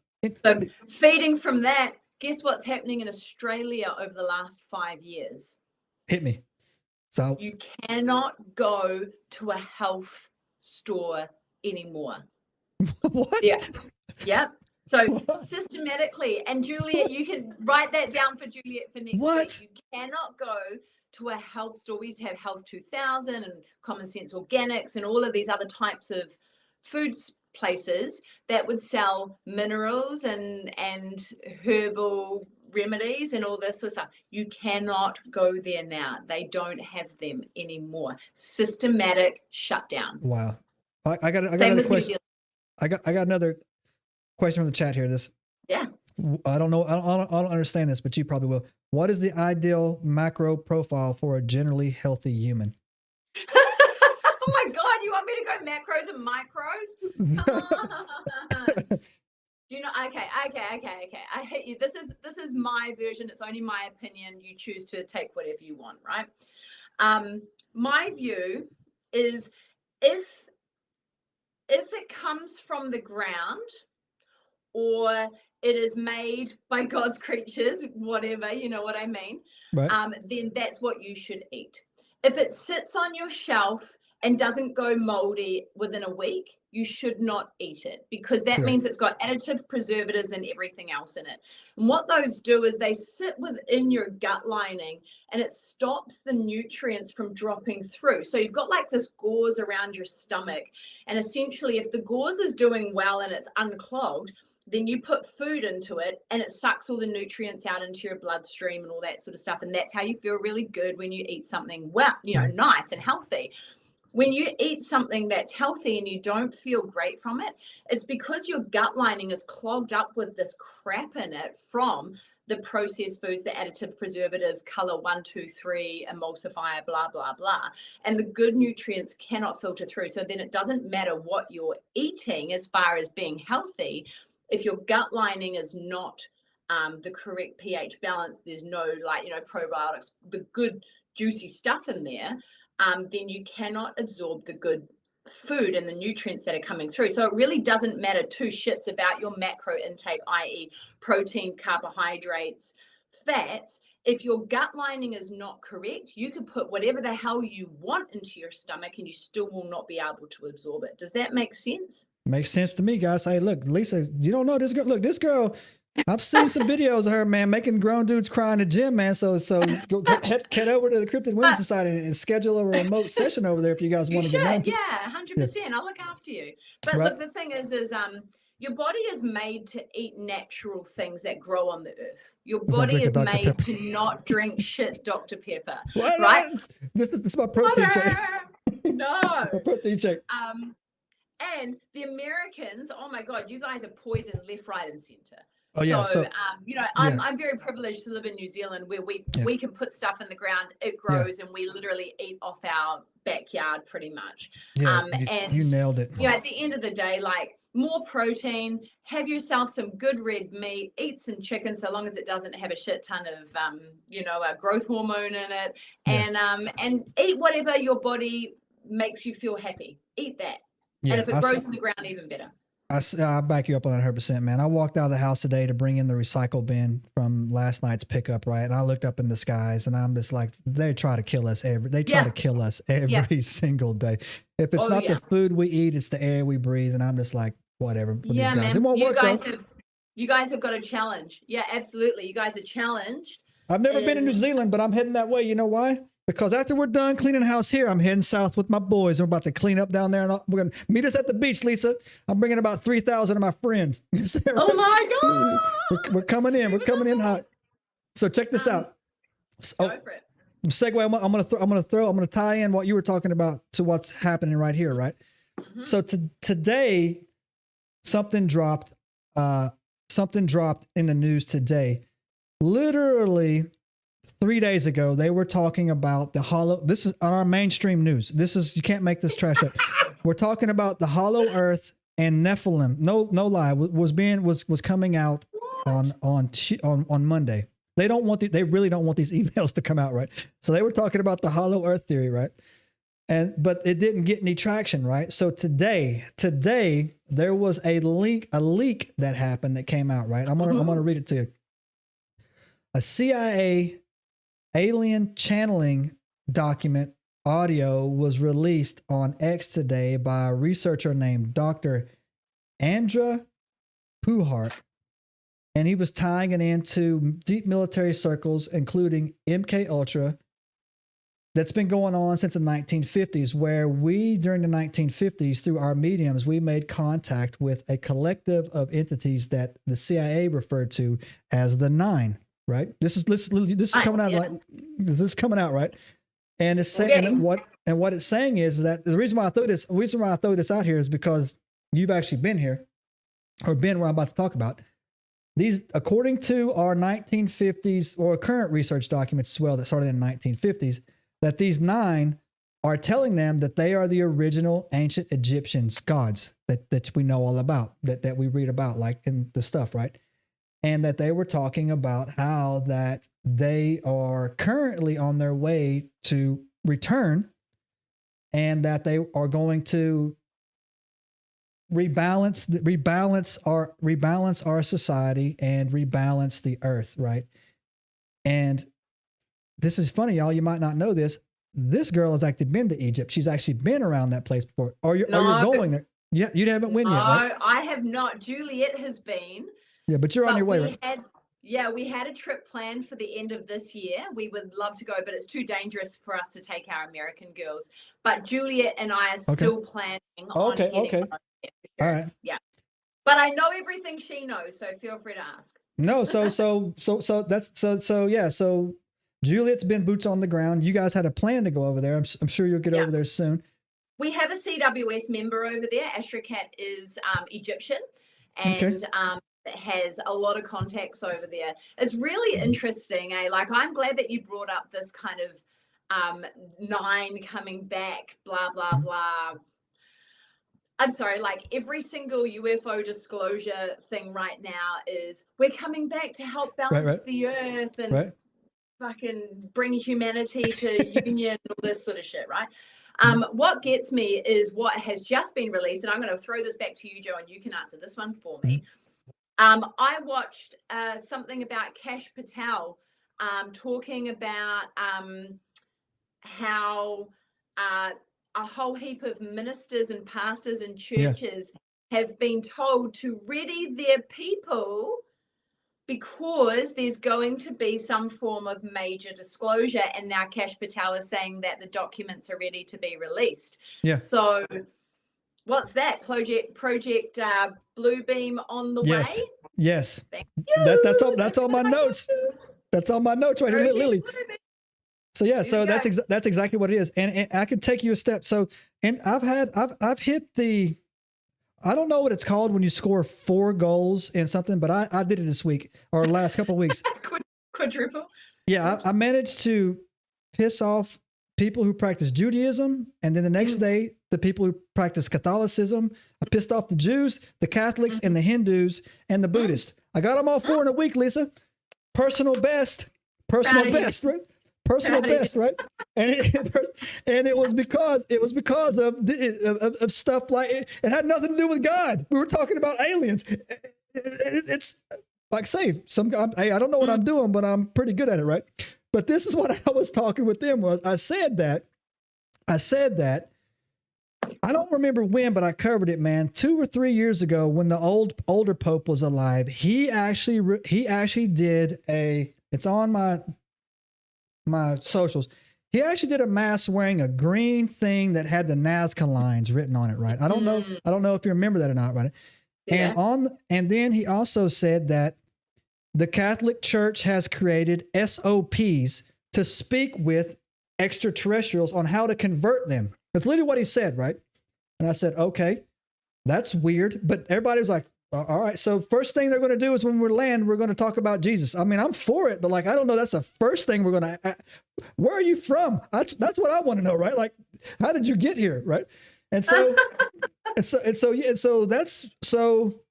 they brought that up. Right. And then over here, you have the Christians that happened. They really did what you just said, right? You have these Christian ministers, about 2,000 of them actually. And it's 2,000 of the same ones that were funded by AIPAC, by Netanyahu, to promote why we should be killing Palestinians. It's true. You can fact check the hell out of me. It's the same group. Actually, they got 2,000 of them got flown over to Jerusalem in November just for funsies. The same 2,000 the Christian ministers were in Jerusalem over there. Then they came back, and then they were pushing the Greater Israel Project, and then they were pushing now they're pushing this. But again, when I was talking to the Hindus about Shiva, how Shiva was like this, whatever it is, like, that was real. Whatever they saw in those, that was real. Vedic, The Vedics, right? But those are either a Nephilim or Watchers or Anunnaki, whatever they are. No, they're gods. Oh, okay. No matter what name you put on it, they were the same entity, right? It's the same thing, right? It's that's why on Enigma Cast you hear me say they're not us. These aren't us, right? So whatever this is, right? But this is exactly, and I pissed the Buddhists. I pissed the Buddhists off. I don't know how you piss a Buddhist off, but I did, because in Thailand, I happened to watch a show again on Netflix, funny enough, right? About those boys that got caught in that freaking mountain, right? Yeah. Have you seen that by chance? Was New Zealander that went in and saved him? Yes. Right. He was giving them the shots, right? Like to bring them out, right? They were anesthetizing. Yeah, they were knocking them out, anesthetizing them so that they could go underwater for 3 hours, right? Scuba. It's a great story, right? But the cave that they got stuck in, right? Literally on the outside, there is, you can look this up, there is a monument of a Nephilim that they say that's her mountain and she's pissed that you're in that mountain. Literally, it's there. And in Thailand is one of the few places on the planet where almost all of their Buddha statues have 6 fingers. Look it up. Most Buddha statues in Japan have 5. Have 6 fingers. That's a Nephilim, right? You don't know what you're talking about. So anyways, luckily I can laugh most stuff off. Some good zingers came in. Put that all aside, right? Put everything I said to the side, right? If nothing for nothing, I equally piss people off in slices, right? There's no discrimination here. But what I was telling them is that this psy-op that they're carefully planning, it goes back to so I was naval intelligence for 9 years. If you want to control a population, there's 3 things that you got to do before you get to the government level. 1, you have to psychologically condition them that something is about to happen. The best way to do that is through their religion. So for example, if I wanted to go into Tibet, right, I need to find a way to get these monks to go down there and say, hey, don't fear the blue-eyed guy. Don't call him a white man. It's got to be something strange. The blue-eyed guy. Don't forget, right? And so that's what's going on right now. And we can take it down three or four different avenues. Whether they're really coming, they're not. They're already here. I've said this before. Whatever's about to happen is about to come out, like underneath it, right? It's about to come out, right? You would concur with that, right? Yeah. Yeah, I totally agree. They're inside the earth. Yeah, they're going, whatever it is, they're going to reemerge. They've been here the whole time, right? And the problem is that there's so much stuff going on right now that they just can't hide anymore. So they got to come out, right? And if you go and look at every single, I'll just use the book of Revelations. If you go and look at every single end of times story, the book of Revelation says that at the final battle, the birds will feast on the bodies of men and mighty men, right? And mighty men in Genesis are Nephilim, right? They're the giants, the sons of the Watchers. You go when you look at the Hopis and all this other stuff about giants, all through there, right? Don't get me started on the giants. We have giant chiefs down in New Zealand. Mental. Yeah. It's crazy. Like 8 feet tall, 10 feet tall, right? Yeah. Oh, 13 13? down here. Massive. Of course they'd be bigger. Of course they're 3 foot bigger down there, right? Of course, right? So yeah. And so whatever's about to go down with these guys, whatever's about to go down, it's not going to be whatever they say it's going to be. Like if they're saying it's the tall whites, it's not. They're going to be tall, they're going to be white, they're going to look like us or whatever, but it's going to be something totally different, right? And the fact, and I'll tell you what, Lisa, they are banging the hell out of that drum right now. I'm talking big time, man. Preachers going online, going to their services, talking about how, God made everything. God did this, that, and the other. This, no lie detected there. But at the same time, if you, it didn't work out too well for us the first time that we were all on the earth together, right? If you just go and look at those stories, the book of Enoch or whatever, they eventually started eating us, and we couldn't sustain them. Oh yeah, giants were eating humans. Like in New Zealand, there are stories of giants eating humans 100 years ago. Because there were still giant chiefs, and they would battle the human tribes. Yeah, So that's real. So, and that's on my. I didn't have that on my 2026 bingo card.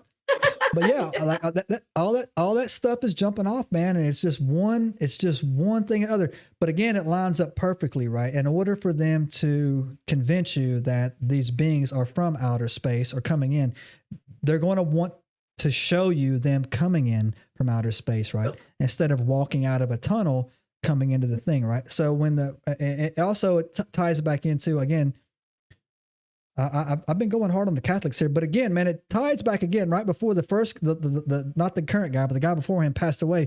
Do you remember him opening up those doors and doing the ritual that he? It wasn't demonic. It was just a ritual of opening this portal to the underworld. Whatever. And the question that I had is that, again, I don't understand why more people don't notice it.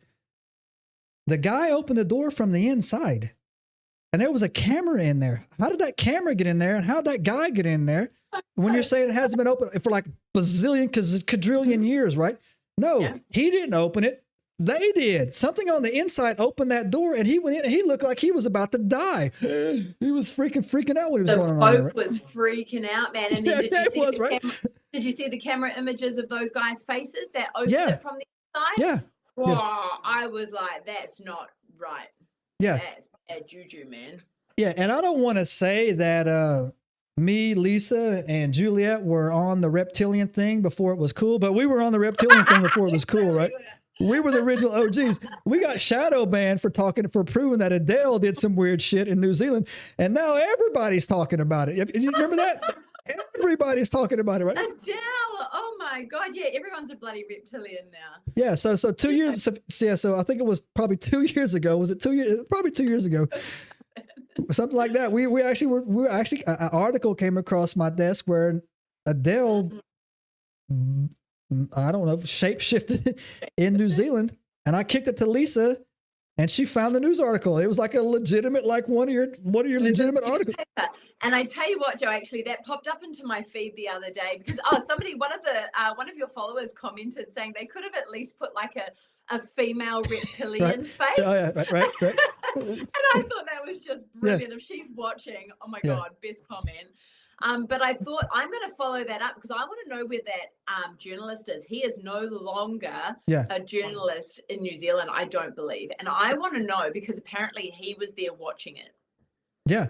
And that is why there was the newspaper article because he was there watching it. And so, since that 2 years that happened, I've just randomly stumbled across just more and more facts to back this up that those things are real. And again, the Hopi origin story out of the Grand Canyon says that they were brought out of the earth by shape-shifting reptilians. That's their origin story from a Native American tribe in America, right? And so, but now everybody's talking about this now, man. Like you go on TikTok or Instagram, everybody's running it down, right? But we were doing it when it wasn't safe, right? Not safe. I think you're the reason why we got shadow banned off everything and then got hacked. But in saying that, I'm sorry, it's probably true, man. It's probably true. If I ever checked my emails, I'd probably get a hacked in there every now. I just people send me links. Whatever. I don't even know what that is, right? Yeah. We got hacked by the Chinese. It's okay. Yeah. And the Indians, which annoys me. But the Aboriginal creation story is a giant rainbow snake. Right? So, reptile. Yeah. And they are 60,000 plus years on the continent of Australia. So yeah, I was also looking at a story that I think you posted on one of your feeds about it had to have been out of Australia. She was talking about the Seven Sisters. Pleiades. In New Zealand we call them matariki. Which is so basically that's a public holiday now, right? So get this. It did my head because I was like, does anyone know that we're like celebrating the Pleiades constellation and the Pleiades aliens that are coming to flash their lights at us? But so New Zealand has this public holiday called Matariki, which is essentially the Seven Sisters, that constellation, which the Māori people have been celebrating, worshipping. They do a whole heap of rituals around that. Well, back in the good old days, whole heap of rituals. It's the start of, like, you can dig up, you know, the go and collect the kinner or whatever the relationship between that is in harvesting. But more importantly, they are literally, when you can see the Pleiades, you do a ritual to them. And I'm like, ha! And check this out. Nobody else knows. Check this out too. Because of that, I did a quick dig. Our Native Americans have that same story of the 7 sisters. There is what looks like a giant tree stump that's cut in half, and their story is that a bear chased the 7 sisters onto the top of this mesa, and that to escape, they traveled to the stars to get away, right? And they became basically the Pleiades star system or whatever, right? And then check this out for the third stroke on that, right? They're pushing tall whites right now from the Pleiades in America. Yes. They're pushing that here, right? Like the Palladians, right? The tall whites. Well, they refer to them here as the tall whites, right? These Palladians, right? To do it. So I got another question from the chat for you here. I'm gonna keep Lisa here for 15 more minutes, guys, and then we'll bring her back there. Wasn't Gilgamesh a giant as well? Yes, Gilgamesh was 100% a giant, and apparently they've found his resting place. Did you hear that? No, but it's funny because I didn't know this. That's so straight. You can't make this. You can't make this up, man. Evidently, man, Gilgamesh was in the Island Boy files where Hillary Clinton sent an email saying, "Did they find that tomb?" Yes, find that tomb. Yeah, absolutely, and apparently they have. And do you know the follow up on that? Do you know why they won't release these emails? But do you know what they wanted to do with that guy? Oh, no. Yeah, maybe. I don't know. Clone him. Oh, 100%. They wanted to bring him back. Yeah. And so if you go and do a dig on who Gilgamesh really was, Gilgamesh was actually an emperor in Babylon who created the Tower of Babel. And that's why to Babylon means to speak incoherently, right? But if you look at the Epic of Gilgamesh, it talks about Gilgamesh was 2/3 Nephilim, right? And he wasn't born that way, but he actually became full giant after he put on the clothes, wait for it, of Adam. He had Adam's original garments, and when he put those garments on, he turned into this 15-foot tall freaking, crazy thing. Yes. So they did. Yes. They want to use his DNA for the chat's talking. They want to use his DNA to create him and bring him back. Right. And I'm just like, man, we are living in freaking 4 or 5 freaking fantasy movies all combined right now, Lisa. It's freaking mental, eh? Like, there's so many friggin' threads that you're just like, how on earth is that a thing? And how's that a thing? And then they all connect to each other. And the thing is even if you're not a Christian or you don't read biblical text or whatever, my dad's a very religious man, but he's very much a Christian Scientist, right? So he likes to try and prove the flood story, that sort of stuff.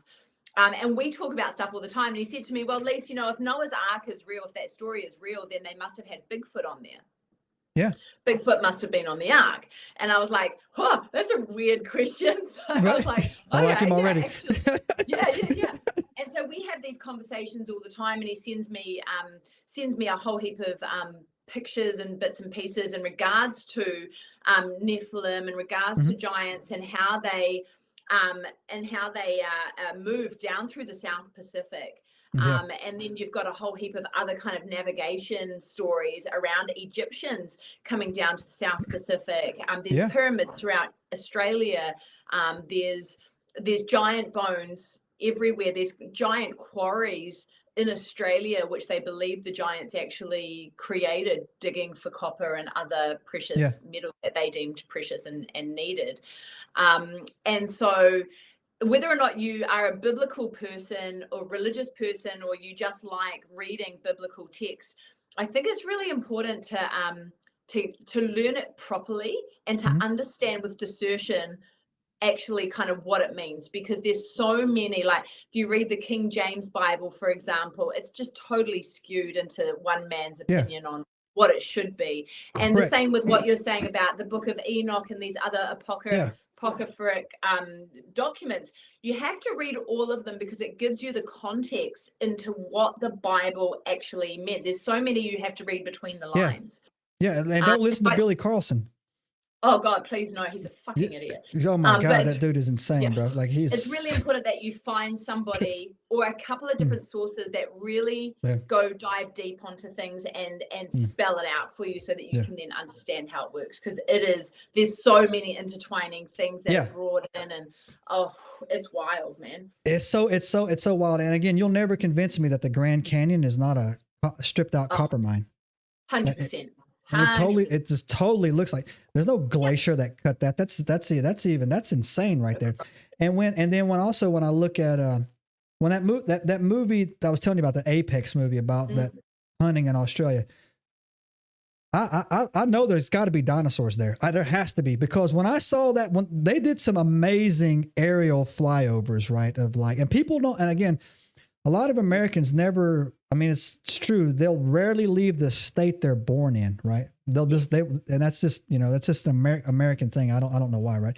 So I don't think the average American mind can't comprehend the massive size of Australia. Like this, the sheer massiveness of this, it's a continent. It's just so big, right? And in that movie, this guy makes a comment. He's like, what's that way? He said that's a 12-mile walk before we get to water. Like it's like a 12-day walk before we even get to water, right? And I'm just thinking like, damn, man, that's got to be like where like, dinosaurs, if there's going to be any dinosaurs found, it would be down there. But that's exactly what I'm talking about when this whole they're like, it reminds me of a kid picking up a toy box and just dumping all his toys out at the same time. That's how I feel.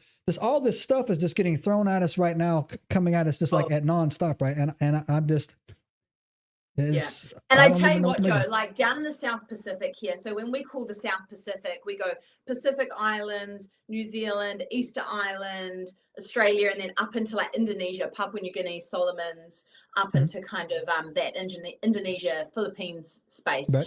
There is so many things happening.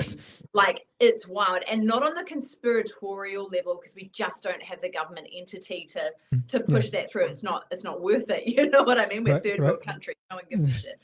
But the amount of supernatural stuff going on is absolutely mental. And you're talking about like cryptids and dinosaurs and that sort of stuff. The amount of sightings, Yowie sightings, have had this huge influx throughout Australia. Absolutely mental amount of like paranormal, heaps and heaps of UFO sightings, all sorts of stuff really kind of cranking off. And if you're talking like South Pacific islands like Polynesia, for example, when we went over to Samoa like last year or the year before or whenever, and there was a whole heap of mermaid stuff that was going off at that time, right? Heap of mermaids, like it was the whole, we're eating mermaids and all this sort of rubbish. But there was also a whole heap of other kind of way more credible videos coming out in regards to like fishing boats through Canada and that sort of stuff, Alaska and stuff like that. When we went to Samoa, my son, who is now 18 and playing rugby in Australia and absolutely killing life, right? Living his best life with the hot girls in Australia. He came to Samoa with us, and we were told to not go out after midnight, all of this sort of stuff. The water spirits, aka mermaids, would try and take Hunter into the water, right? And my son's very, very straight up and down, very straight-laced sort of dude. Probably would be a police officer if he wasn't a rugby player, because he's very much like, these are the rules and this is just what you do, and that's why he doesn't play rugby league, because they're mongrels and we're gentlemen and we play a gentleman's sport sort of situation. The rules are there for a reason. And so he's not gonna take me on a ride, if that makes sense. He's gonna be very, very, and when it comes to the supernatural stuff, he's seen Hatmen, he's seen all sorts of stuff since he was very little. Used to laugh at the angels and the top rafters of the house and all that sort of shit. Anyway, so we were over there with my daughter and him, and we went out and did this international paranormal investigation, right? Juliet was in Australia, had her ghost tube on and all this sort of stuff, and was connecting to whoever the hell she was connecting to. And we were walking through the middle of Apia, which is the capital city in Samoa, and it's literally like on the edge of the ocean. There's no beach, there's no sand, it's just water straight up to the rocks and then the walkway. Mm-hmm. And so we're walking along here and we've got our ghost talky things going, and Juliet doesn't know where I am. We're not talking ourselves. We're just sending messages to each other and asking questions and shit. Anyway, we get to the bridge where the Sheraton Hotel is, right? So the Sheraton Hotel's behind us. Lots of paranormal stuff going on there. And we were like, okay, that's cool. We get to this bridge and Hunter says to me, Mum, I'm just going to go down these stairs. And I was like, where are you going? He goes, I'm just going to go down to the water because I'm just going to go down to the water. And Charlotte, my daughter, was like, hell no. And she went down and she was like, my dad told me about the water spirits. And she just goes and grabs him. He's halfway down these stairs at midnight, dark, trying to get into the water. And consequently, about an hour prior, he goes, Mum, there's something in the water. He goes, I've seen it. I saw it dive back under the water. Yeah. So about an hour prior to that, he saw something that he believes is some form of a mermaid or some form of a something like that dove into the water. He watched it kind of poke back down into the water or whatever. And then an hour later, he's trying desperately to get into the water, right? Right. It was just fucking, and we were just like, get out of the bloody water at midnight, And so we're dragging him back up to the road, and he was like, I'm going down there. I just got to go down there. I'm just going to go. And then get this, right? And this is going to blow the top off. We just stood there and I was like, Hunter, mate, we've got to go. Get back in the car, or let's go for a walk back. And this owl that was bright white flew directly about a meter that far above his head, looked at him and flew straight over the top of him and perched on the lamppost. And he was like, oh, and he just walked straight back to the car, and we went home and we were like, done. That is, I would freak out. I'd be diving in the truck, man. I'd be like, yeah.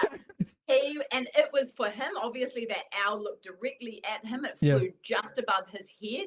And he goes, what does that mean? What does a white owl mean? And I was like, well, it was probably to snap you out of whatever supernatural forces was trying to take you to the water. I have never, ever experienced something that strong before, ever.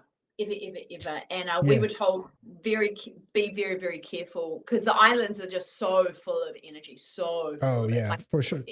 Have you heard down there what our government's saying about that in the water?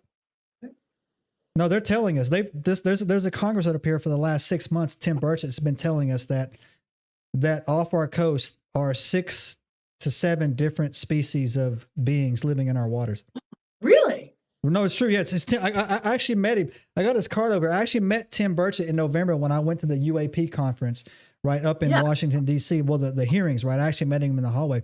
But you can look it up. Tim Burchett has been talking about this for a while, that he's been told, and that they're going to let us know that there's 6 or 7 different alien races living in our waters. We know this, right? We know this. Right. Yeah, right. So I feel like someone had come out and actually said it. Yeah, for sure. He said it several. His name is Tim Burchett. He's a congressman out of Tennessee. His name is Tim Burchett, right? And again, we have this other girl, other congressman out of Florida. And last Thursday evening, she came out and she said that at first it's going to be hard. She says that the release is about to happen, and she says that at first it's going to be hard for people to quite understand what these creatures are, but you're going to have to take a moment to process it. But she says you'll eventually get there. Because they're asking her, what are they? She's like, well, they're going to be mermaids or some shit like that. It's going to be a whole bunch of stuff, right? It's going to be a whole gaggle of stuff that's coming forward, right? I swear, I actually think this is going to happen.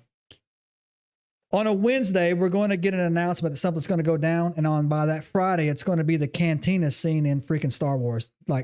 Just all this stuff is. I'm just in my mind. By the way, there's there's a Death Star. Yeah, exactly. It's just going to be like, it's just going to be that whole thing right there. Like, it's just that all these things are going to be out there, right? It's going to be like this mind blown, right? To go into it, right?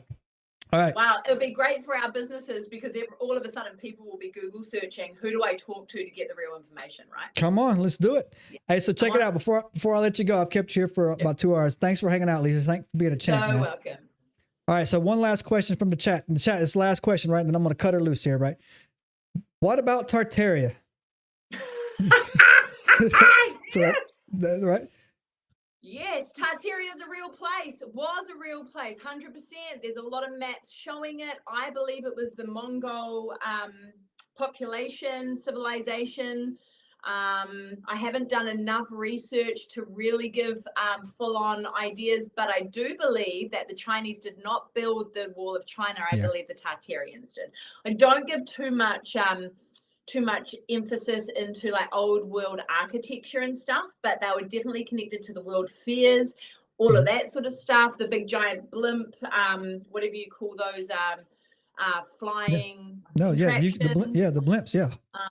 All of that sort of stuff. But there's a shit ton of people that are doing amazing research, including like dockings in the Empire State Building, that sort of stuff. Yeah. No, that was legit. Yeah. So you think it's definitely something. There's something there, right? And again, and I don't even see anybody pushing back on that Great Wall theory anymore. I mean, even the Chinese aren't even messing with it, because when you look at it, they're facing the wrong direction. If it meant to keep something, it's going the opposite. So yeah, like you said, it was going that way to keep something in or not from coming out. The window's open in the wrong direction, right? Like yeah. The window's open in the wrong direction. Yeah, right. So the arrow slots are going in the wrong direction, right? And so that just tells me right there, man, is that we live on a planet, man, that like we have no idea what we are. Even again, not to get too deep into this thought here as I close it down. We don't have a clue about what we really live on, or do we have the slightest inclination of what we are? And I'm going to clarify that, Ralph, because this gets me in other trouble with basically all religions. But if you just hear my thoughts on this, right? If you read the book of Enoch, right? Or if you read Genesis, or if you read, I recommend that you go and read those. Read the Anunnaki Sumerian tablets, right? Don't have somebody translate it for you. Go actually do some reading on it, right? And if you read the book of Enoch, and if you go and you study and you can't read a lot of Native American lore origin stories because they're verbal, right? You have to go and actually kind of get those passed down, right? When you go and look at it, right? Something happened. Again, we don't have to, we can debate about what it was or whatever it does, but something happened.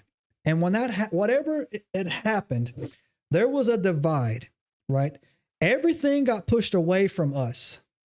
Things got driven into the ocean or driven under the earth, but whatever it was, we were set aside to stay on the face of the planet and survive and move forward.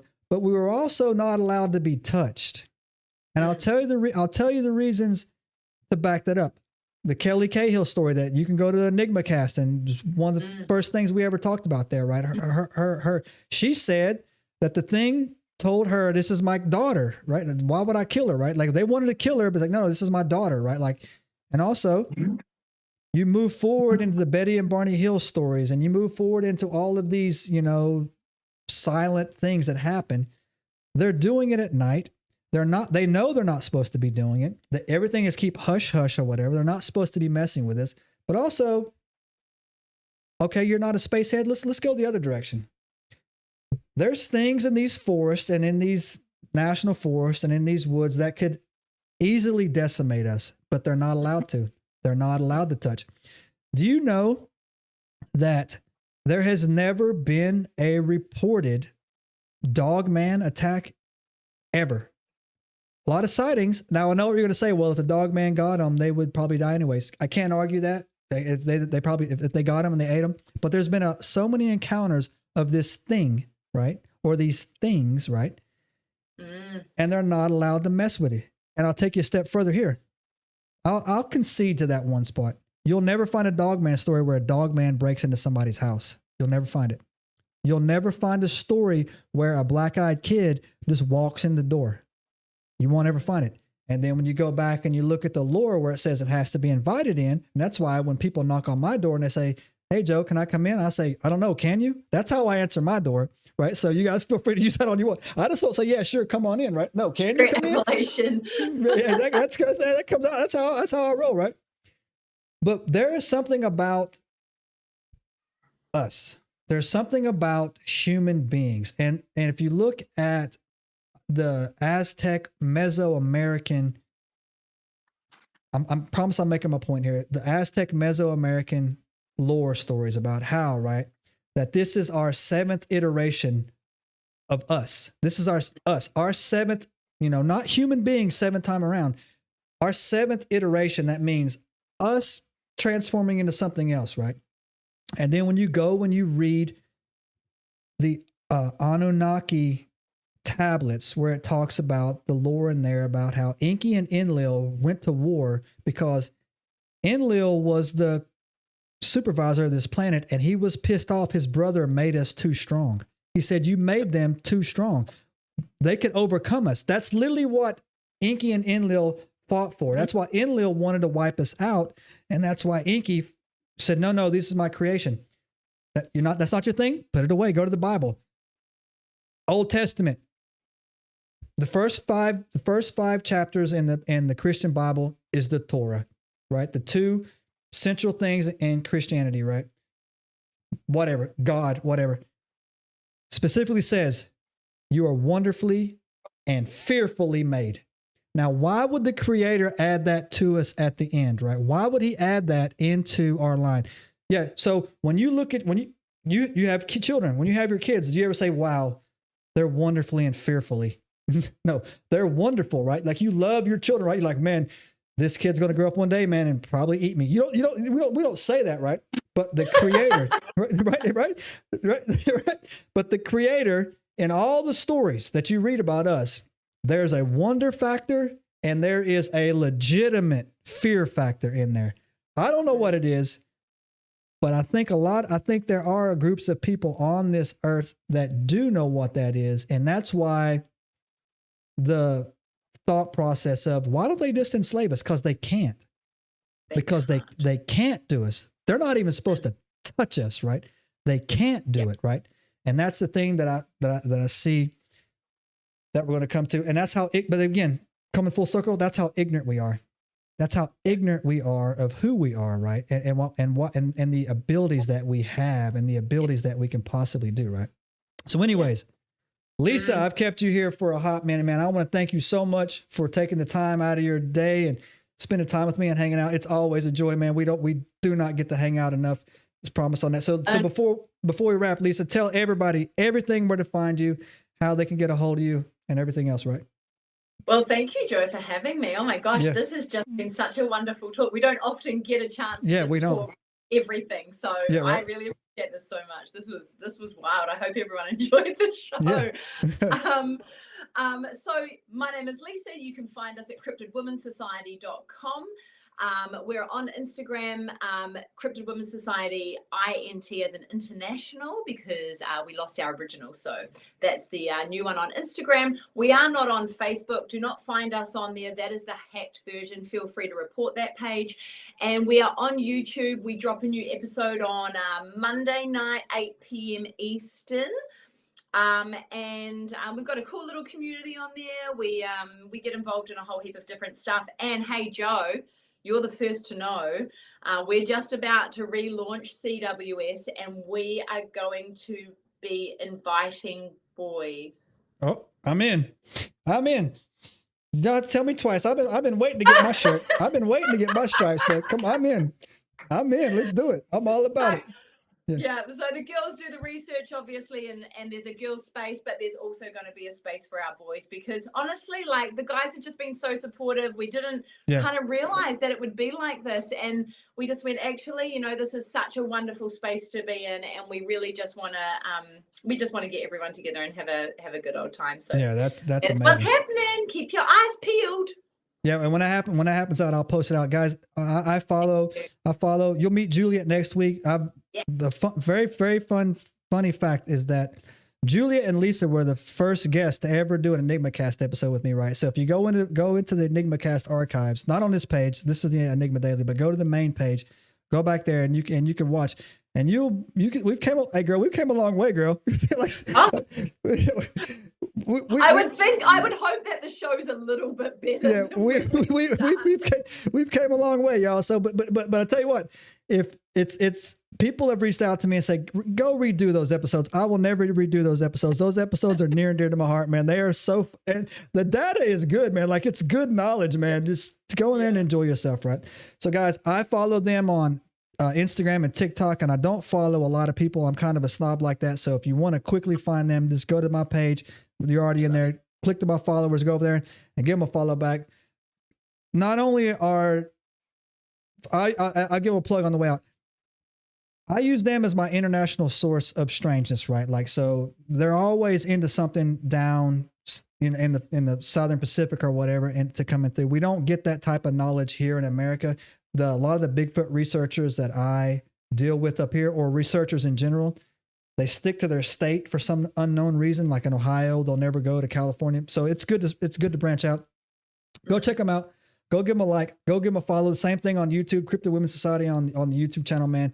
You go over there and check them out, and it's always a good time. They're on my playlist. When I'm driving, man, I can go through there, and again, their laughs are infectious, man. You cannot hear these two girls laugh and not smile and respond. If you can't smile, listen to them laugh, man, then you're probably broken somewhere deep on the inside. You need to call your mom and work that out, right? But anyway, so issues. So guys, if you stuck around this long, do us a favor, hit that subscribe button, give us a thumbs up. If you got any questions for Lisa, chat, you've been great. I think she's pretty good at answering all of them. Just leave them in the comments, and she'll answer them as we go on the fly.